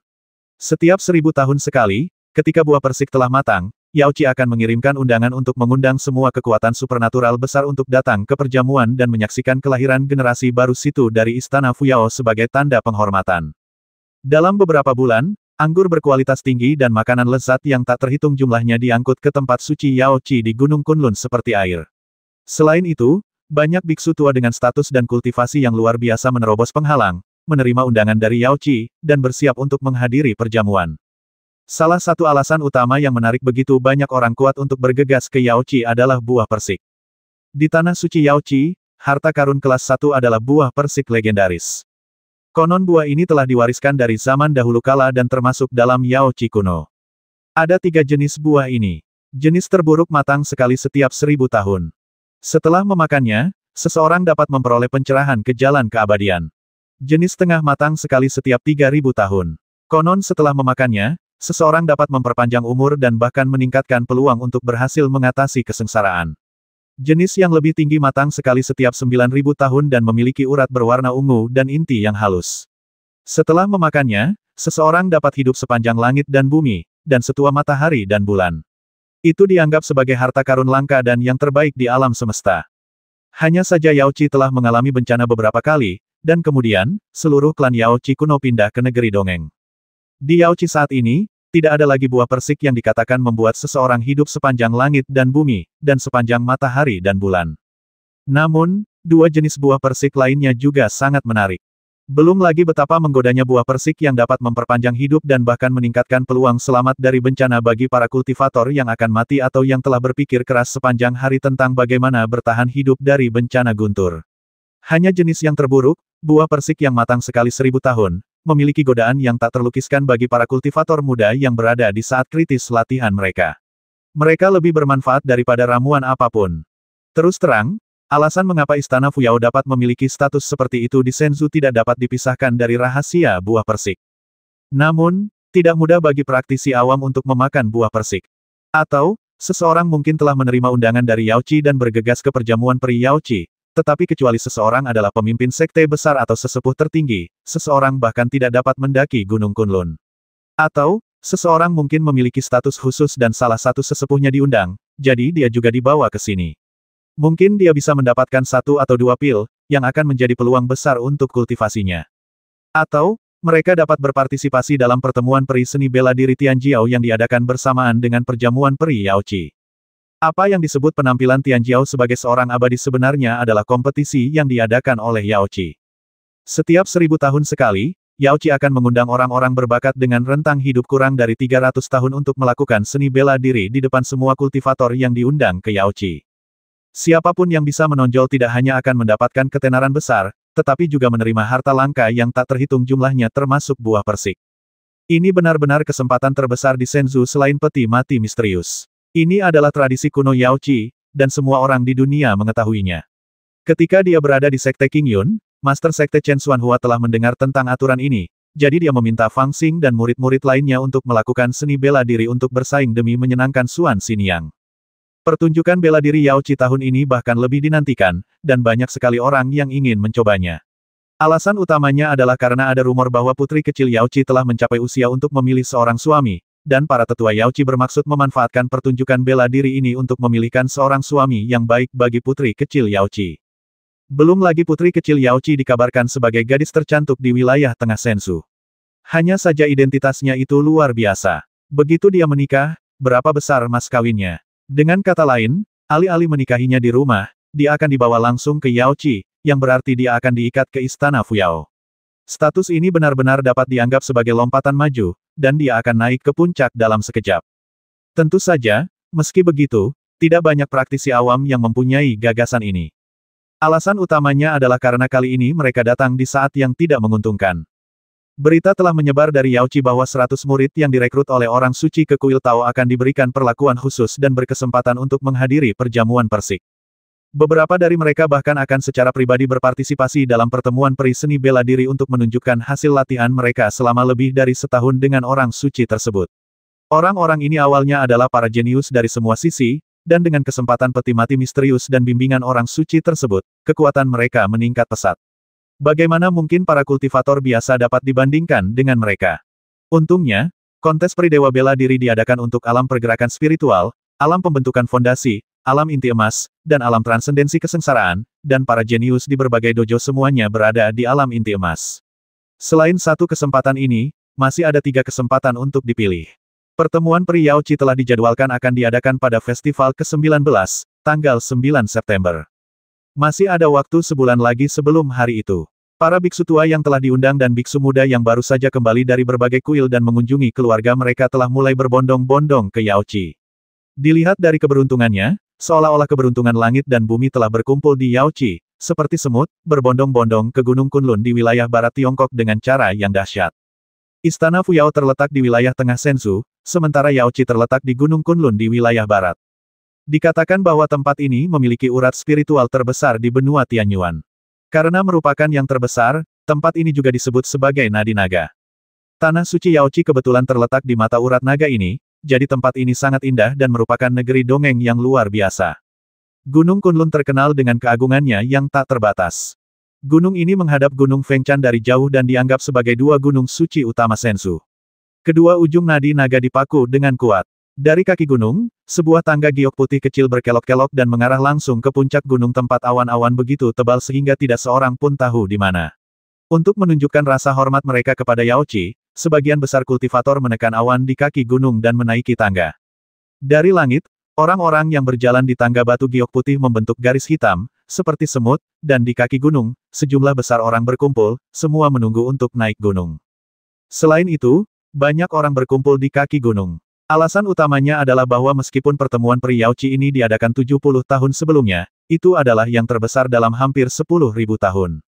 Tidak hanya mengundang tokoh-tokoh terkemuka dari berbagai daerah Senzu seperti sebelumnya, tetapi juga mengundang beberapa orang dari negeri Ibel dan Nanzan, dan bahkan orang-orang dari negeri peri kecil dan tanah suci. Belum lagi seberapa banyak jumlah orang telah meningkat, hanya perluasan daftar undangan sudah cukup untuk membuat semua orang di Senzu melihat ke samping. Rekan Taoiski, kamu di sini juga. Haha, bagaimana mungkin aku tidak datang ke acara besar seperti ini? Hei, sepertinya kita harus menunggu beberapa saat sebelum bisa naik gunung. Tidak perlu khawatir. Dengan kultivasi dan status kita, ini sudah merupakan kesempatan langka bagi kita untuk muncul sekali di perjamuan peri Yaochi, yang hanya terjadi sekali dalam 1000 tahun. Cukup antri saja. Tidak ada salahnya mengantri selama 2 atau 3 hari. Sejujurnya, perjamuan peri Yaochi ini sangat besar sehingga membuat orang merasa tidak nyaman. Aku bahkan tidak berharap untuk memakan buah persiknya. Aku merasa puas bisa minum sepanci anggur peri Yaochi di perjamuan di luar perjamuan. Di kaki gunung, orang-orang sesekali akan bertemu dengan kenalan dan menyapa mereka dengan senyuman. Percakapan seperti itu dapat terlihat di mana-mana. Semua kultivator yang datang ke sini harus mengantre untuk naik gunung. Kecuali keturunan muda yang paling dicintai yang dapat membawa 1 atau 2 orang, semua pelayan dan anggota keluarga harus tinggal di luar gunung. Meski begitu, kerumunan itu tampak ramai, dan mereka semua mengantre untuk naik gunung. Ledakan. Tepat saat semua kultivator sedang menunggu, mereka tiba-tiba mendengar seruan dari kerumunan. Mereka berbalik dan melihat sebuah kapal besar terbang dari langit timur. Ketika tiba di depan gunung, kapal itu tidak menunjukkan niat untuk mendarat, tetapi malah melayang di udara. Hanya jimat giok yang terbang cepat menuju Gunung Kunlun. Setelah beberapa saat, sebuah dekrit berwarna-warni terbang keluar dari puncak Gunung Kunlun dan menggantung tinggi di langit. Sederet karakter besar muncul di atasnya. Yaochi telah memberi perintah.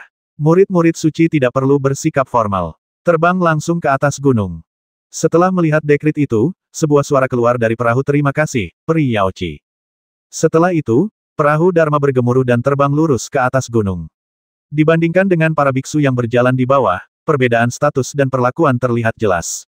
Bahkan setelah perahu Dharma berlalu cukup lama, beberapa orang masih berdiskusi. Murid Sang Santo, ini adalah seseorang dari kuil Tao, dan mereka benar-benar diizinkan terbang langsung ke Yaochi. Novel terbaru diterbitkan pertama kali di Liu 9 Suba. Sayangnya, selama bertahun-tahun, mereka yang diizinkan terbang langsung ke Yaochi adalah para dewa tua dari berbagai sekte Tao, atau orang-orang suci yang sesekali muncul. Namun, para pengikut berbagai sekte Tao ini seharusnya hanya berada di alam inti emas. Mereka benar-benar memiliki kehormatan yang istimewa.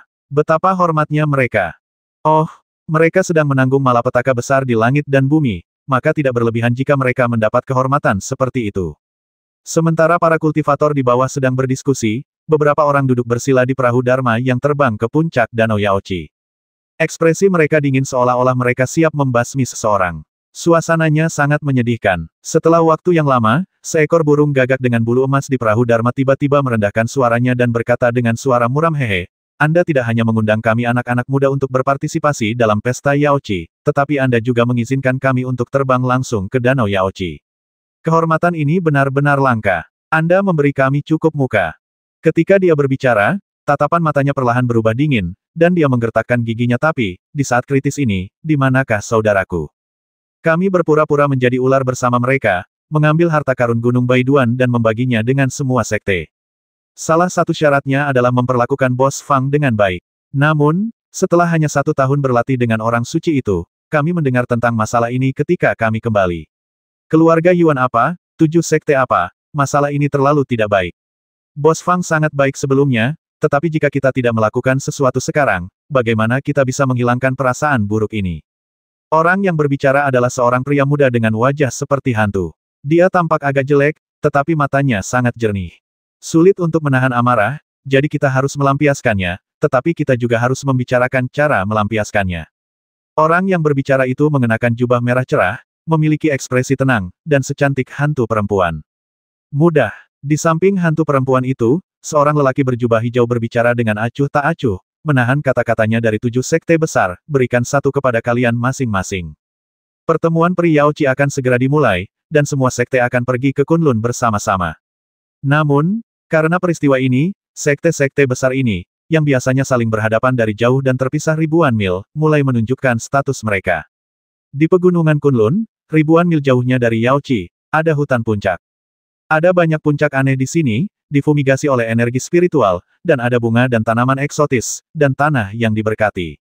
Namun, tempat ini sekarang digunakan oleh Yaoci sebagai tempat untuk menjamu tamu. Setelah para kultivator dari berbagai sekte datang ke Yaoci, mereka menetap di sini. Beberapa sekte akan tinggal di satu puncak, atau satu sekte akan mendominasi dan menempati puncak. Semakin dekat dengan Yaoci, semakin dihormati status mereka, dan tidak akan ada kepalsuan.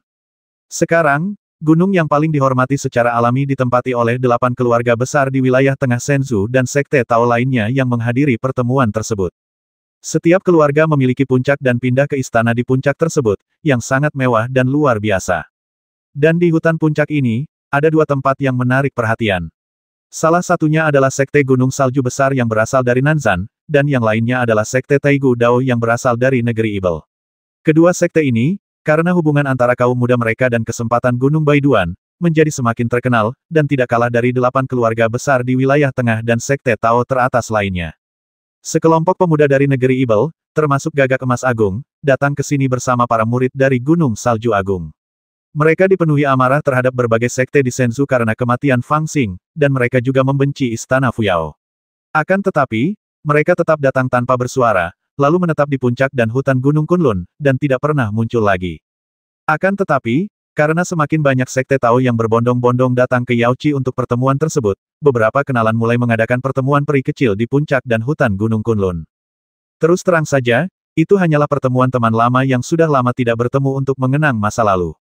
Ada juga beberapa orang yang memiliki banyak teman yang memanfaatkan kesempatan ini untuk menghibur teman-teman dari semua pihak dan mengundang sekelompok kultivator ke suatu tempat untuk minum dan berdiskusi tentang Taoisme, membicarakan hal-hal penting, dan mendapatkan beberapa teman baik. Ini adalah hal yang paling umum di dunia kultivasi, dan itu adalah pertemuan Peri Yaoci, yang sebenarnya memiliki sifat seperti ini sampai batas tertentu, tetapi pada tingkat yang lebih tinggi. Sekarang, para murid Gunung Salju Besar dan pendeta Tao Ibel kuno semuanya memiliki status yang luar biasa, terutama Gagak Emas Besar dan junior lainnya. Karena hubungan mereka dengan keberuntungan Gunung Baiduan, mereka telah menjadi junior yang populer dan sangat populer. Dalam beberapa hari terakhir, saya tidak tahu berapa banyak undangan ke pesta dan kartu nama yang saya terima, tetapi setiap orang memiliki pikiran mereka sendiri dan mengabaikannya. Sebaliknya, mereka secara bertahap memiliki reputasi buruk karena menyendiri. Setiap kali seseorang menyebut mereka, wajah mereka penuh dengan ketidakpuasan, dan mereka mengatakan hal-hal aneh seperti menghadapi angin dan mencapai langit, dengan mata lebih tinggi dari puncak, tetapi mereka tidak memperhatikan. Namun, pada hari ke-10 setelah mereka tiba di Gunung Kunlun, mereka akhirnya menerima undangan yang tidak dapat mereka abaikan. Setelah berdiskusi, mereka memutuskan untuk menghadiri perjamuan tersebut. Pemrakarsa perjamuan peri kecil itu tidak lain adalah 8 sekte utama di wilayah tengah, yang dipimpin oleh putra-putra dewa dari keluarga Yuan, Meng, dan Han. Kesungguhan undangan dan rasa hormat terhadap status mereka tak tertandingi di Shenzhou. Selain itu, karena keluhan antara Fang Xing dan 8 sekte utama, mereka juga mengerti bahwa cepat atau lambat akan ada konfrontasi seperti itu. Daripada berlarut-larut, akan lebih baik untuk bertemu langsung dengan mereka. Perjamuan peri kecil diadakan di sebuah gunung unik yang tidak jauh dari Danau Yaochi.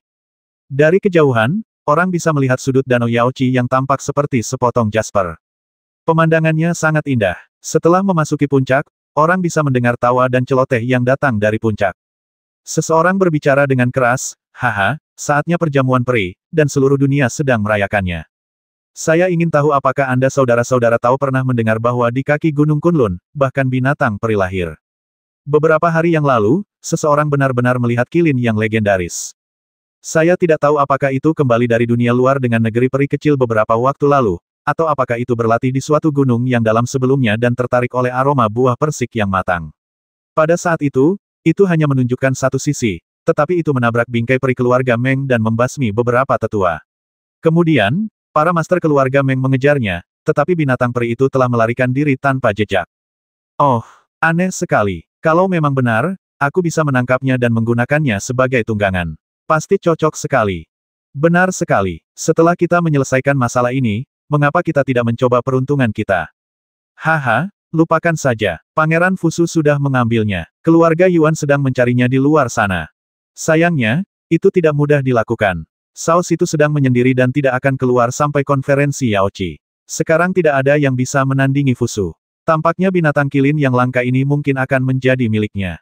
Sekelompok orang itu berbicara dengan keras, tetapi yang mereka bicarakan adalah rumor terkini bahwa binatang pembawa keberuntungan seperti kilin muncul di kaki Gunung Kunlun. Namun, dari nada bicara mereka, tampaknya mereka menganggap kilin sebagai milik mereka sendiri. Burung gagak emas besar berjalan di depan, bergoyang dan berjalan dengan santai. Mendengar ini, dia meninggikan suaranya dan mencibir, "Menurutku kalian cukup berani. Kilin adalah tunggangan orang-orang suci kuno. Hanya mereka yang memiliki jasa dan kebajikan besar yang dapat menungganginya. Bahkan orang abadi tidak memiliki kemampuan ini. Kau ingin menungganginya, apakah kau tidak takut jatuh dan mati?" Teriakan itu langsung membuat tempat itu sunyi. Semua orang terdiam dan menoleh ke arah mereka. 7 orang termasuk Da Jinwu, Li Hongyi, Han Ying, Wang Qiong, Li Ying, Xiao Penguang dan Kong Kong Er masuk dan melihat para pembudidaya di ladang. Mereka melihat bahwa ini adalah panggung batu putih yang dibangun di atas puncak. Ada selusin futon yang diletakkan jarang di atasnya, samar-samar dibagi menjadi 2 bagian. Di depan setiap futon, ada meja kecil dengan hanya sepanci anggur peri dan secangkir buah eksotis di atasnya. Itu tidak terlalu mewah, tetapi memiliki sedikit semangat peri. Tidak ada pelayan di ladang, hanya 6 atau 7 orang yang duduk di futon, dan auranya luar biasa. 6 atau 7 orang ini memiliki penampilan yang berbeda dan jubah yang luar biasa, tetapi yang paling menarik adalah bahwa ada aura dao besar di atas kepala mereka, yang memanifestasikan perubahan tak terbatas, seperti gunung dan sungai, yang membuat orang merasa kagum. Terlepas dari identitas mereka, hanya aura dao besar di atas kepala mereka mungkin akan mengejutkan praktisi biasa dan membuat mereka bersujud dalam penyembahan, karena aura dao besar semacam itu telah mencapai puncaknya di alam inti emas, atau setidaknya mendekati itu, dan itu akan muncul setelah seseorang melihat dao besar yang ingin diambilnya. Sebelum dibukanya kuil Tao untuk semua murid, di antara para kultivator muda di dunia, satu-satunya yang telah mengolah aura Dao Agung ini dengan kekuatan mereka sendiri adalah Tuan Muda Situ dari Istana Fuyao, Tuan Muda Lihen, dan Fang Xing. Namun sekarang, orang suci itu telah membuka kuil Tao untuk semua murid untuk membimbing kultivasi mereka dan menganugerahi mereka dengan sumber daya tak terbatas yang diperoleh dari alam Suan. Kemudian, atas dasar ini, ia membawa mereka keluar alam untuk menemukan esensi Dewa Matahari untuk pelatihan. Semua kerja keras akhirnya membuahkan hasil. Di antara 100 murid, cukup banyak yang telah melihat jalan besar mereka sendiri dan memiliki masa depan yang cerah. 6 atau 7 orang di lapangan semuanya berasal dari 8 keluarga besar di wilayah tengah Shenzhou yang mengikuti orang suci untuk berlatih di luar wilayah tersebut. Mereka sudah berbakat dan memiliki dasar yang sangat baik. Dengan bimbingan orang suci dan kultivasi peti mati misterius, kekuatan mereka meningkat pesat. Aura Dao besar muncul di atas kepala mereka, yang berarti bahwa mereka sudah memiliki harapan untuk mencapai puncak ramuan emas. Sampai batas tertentu, mereka tidak kalah dengan Fang Xing sebelum ia membentuk bayi. Ada yang menyebut candi yang dihuni orang suci sebagai peruntungan paling besar di dunia, bahkan lebih baik dari peruntungan di peti mati misterius, dan ada alasannya. Ketika para murid kembali ke kuil mereka langsung menarik perhatian Yao Qi, diundang ke sebuah pertemuan, dan diizinkan terbang langsung ke atas gunung. Ada alasan untuk itu. Masa depan yang dapat diprediksi oleh kelompok anak muda ini telah melampaui masa depan nenek moyang mereka. Sekarang setelah Anda melihat cara yang hebat, bukanlah suatu angan-angan lagi untuk membentuk bayi abadi yang sempurna setelah beberapa tahun lagi masa adaptasi dan pengasuhan. Rekan-rekan Taois dari Gunung Salju Besar dan Dao Kuno telah tiba. Haha, silakan duduk. Kami telah menunggu Anda sejak lama.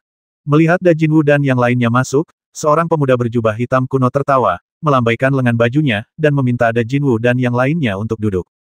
Yang lainnya juga mengangguk kepada Da Jinwu dan yang lainnya. Suasananya tidak canggung untuk sesaat. Faktanya, mereka telah berlatih bersama dengan orang suci itu selama setahun dan dapat dianggap sebagai teman sekelas. Mereka cukup akrab satu sama lain ketika mereka berada di luar domain. Namun, setelah kembali ke Tianyuan, mereka mendengar berita bahwa Fang Xing dan 7 guru besar Tao telah meninggal bersama. Persahabatan yang belum tumbuh ini membeku. Akan ada beberapa anak muda yang datang nanti, dan kita perlu mengajak mereka naik gunung.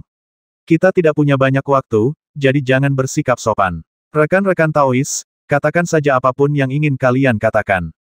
Saya rasa kalian tidak hanya mengundang kami untuk minum hari ini, kan? Burung gagak emas besar itu bicara sambil tersenyum, lalu pada saat bersamaan mengangkat kakinya untuk mengorek hidungnya, lalu menjentikkannya dengan santai. Pandangan yang sembrono ini membuat semua orang mengerutkan kening. Orang di ruangan itu, yang mengenakan jubah kuno hitam dan memiliki wajah seputih salju, tetapi cukup berani dalam perilakunya, adalah putra dewa dari keluarga Han. Namanya adalah Han Sueling. Dia melihat bahwa suasana di ruangan itu menjadi sedikit tenang begitu gagak emas agung berbicara, jadi dia tersenyum dan berkata, rekan Taois Lian Hua, Anda salah. Anda dan saya sama-sama murid orang suci itu. Datang ke Yaochi, kami juga mewakili wajah kuil Tao. Ini adalah reputasi. Ketika kami berada di luar wilayah, kami juga bergabung untuk melawan banyak bahaya yang ditetapkan oleh orang suci itu bagi kami. Kami dapat dikatakan telah berjuang berdampingan. Ini adalah persahabatan, baik dalam nama maupun dalam kebenaran. Jadi, bukankah wajar bagi kita untuk berkumpul untuk minum dan membahas Taoisme? Mengapa kita harus bersikap begitu dingin? Jika kakek tidak senang, bagaimana dia bisa minum dan berbicara? Sebelum burung gagak emas besar bisa menjawab, Li Ying di sampingnya berbicara sambil mencibir, matanya penuh dengan kejahatan. Novel terbaru diterbitkan pertama kali di Liu 9 Suba. Para murid dari keluarga bangsawan kuno terkejut lagi, dan senyum di wajah mereka menjadi sedikit kaku. Si gagak emas besar menambahkan sambil tersenyum, kau seharusnya tahu mengapa kami tidak bahagia, kan? Begitu kata-kata itu diucapkan, percakapan berakhir, suasana membeku, dan hanya sedikit niat membasmi yang tersisa. Haha, aku mengundangmu ke sini kali ini hanya untuk membuatmu merasa bahagia dan menghilangkan kekhawatiranmu. Untungnya, pada saat ini, sebuah suara datang dari jauh. Di langit timur, ada awan peri yang luas dan seorang pria seperti makhluk abadi perlahan turun.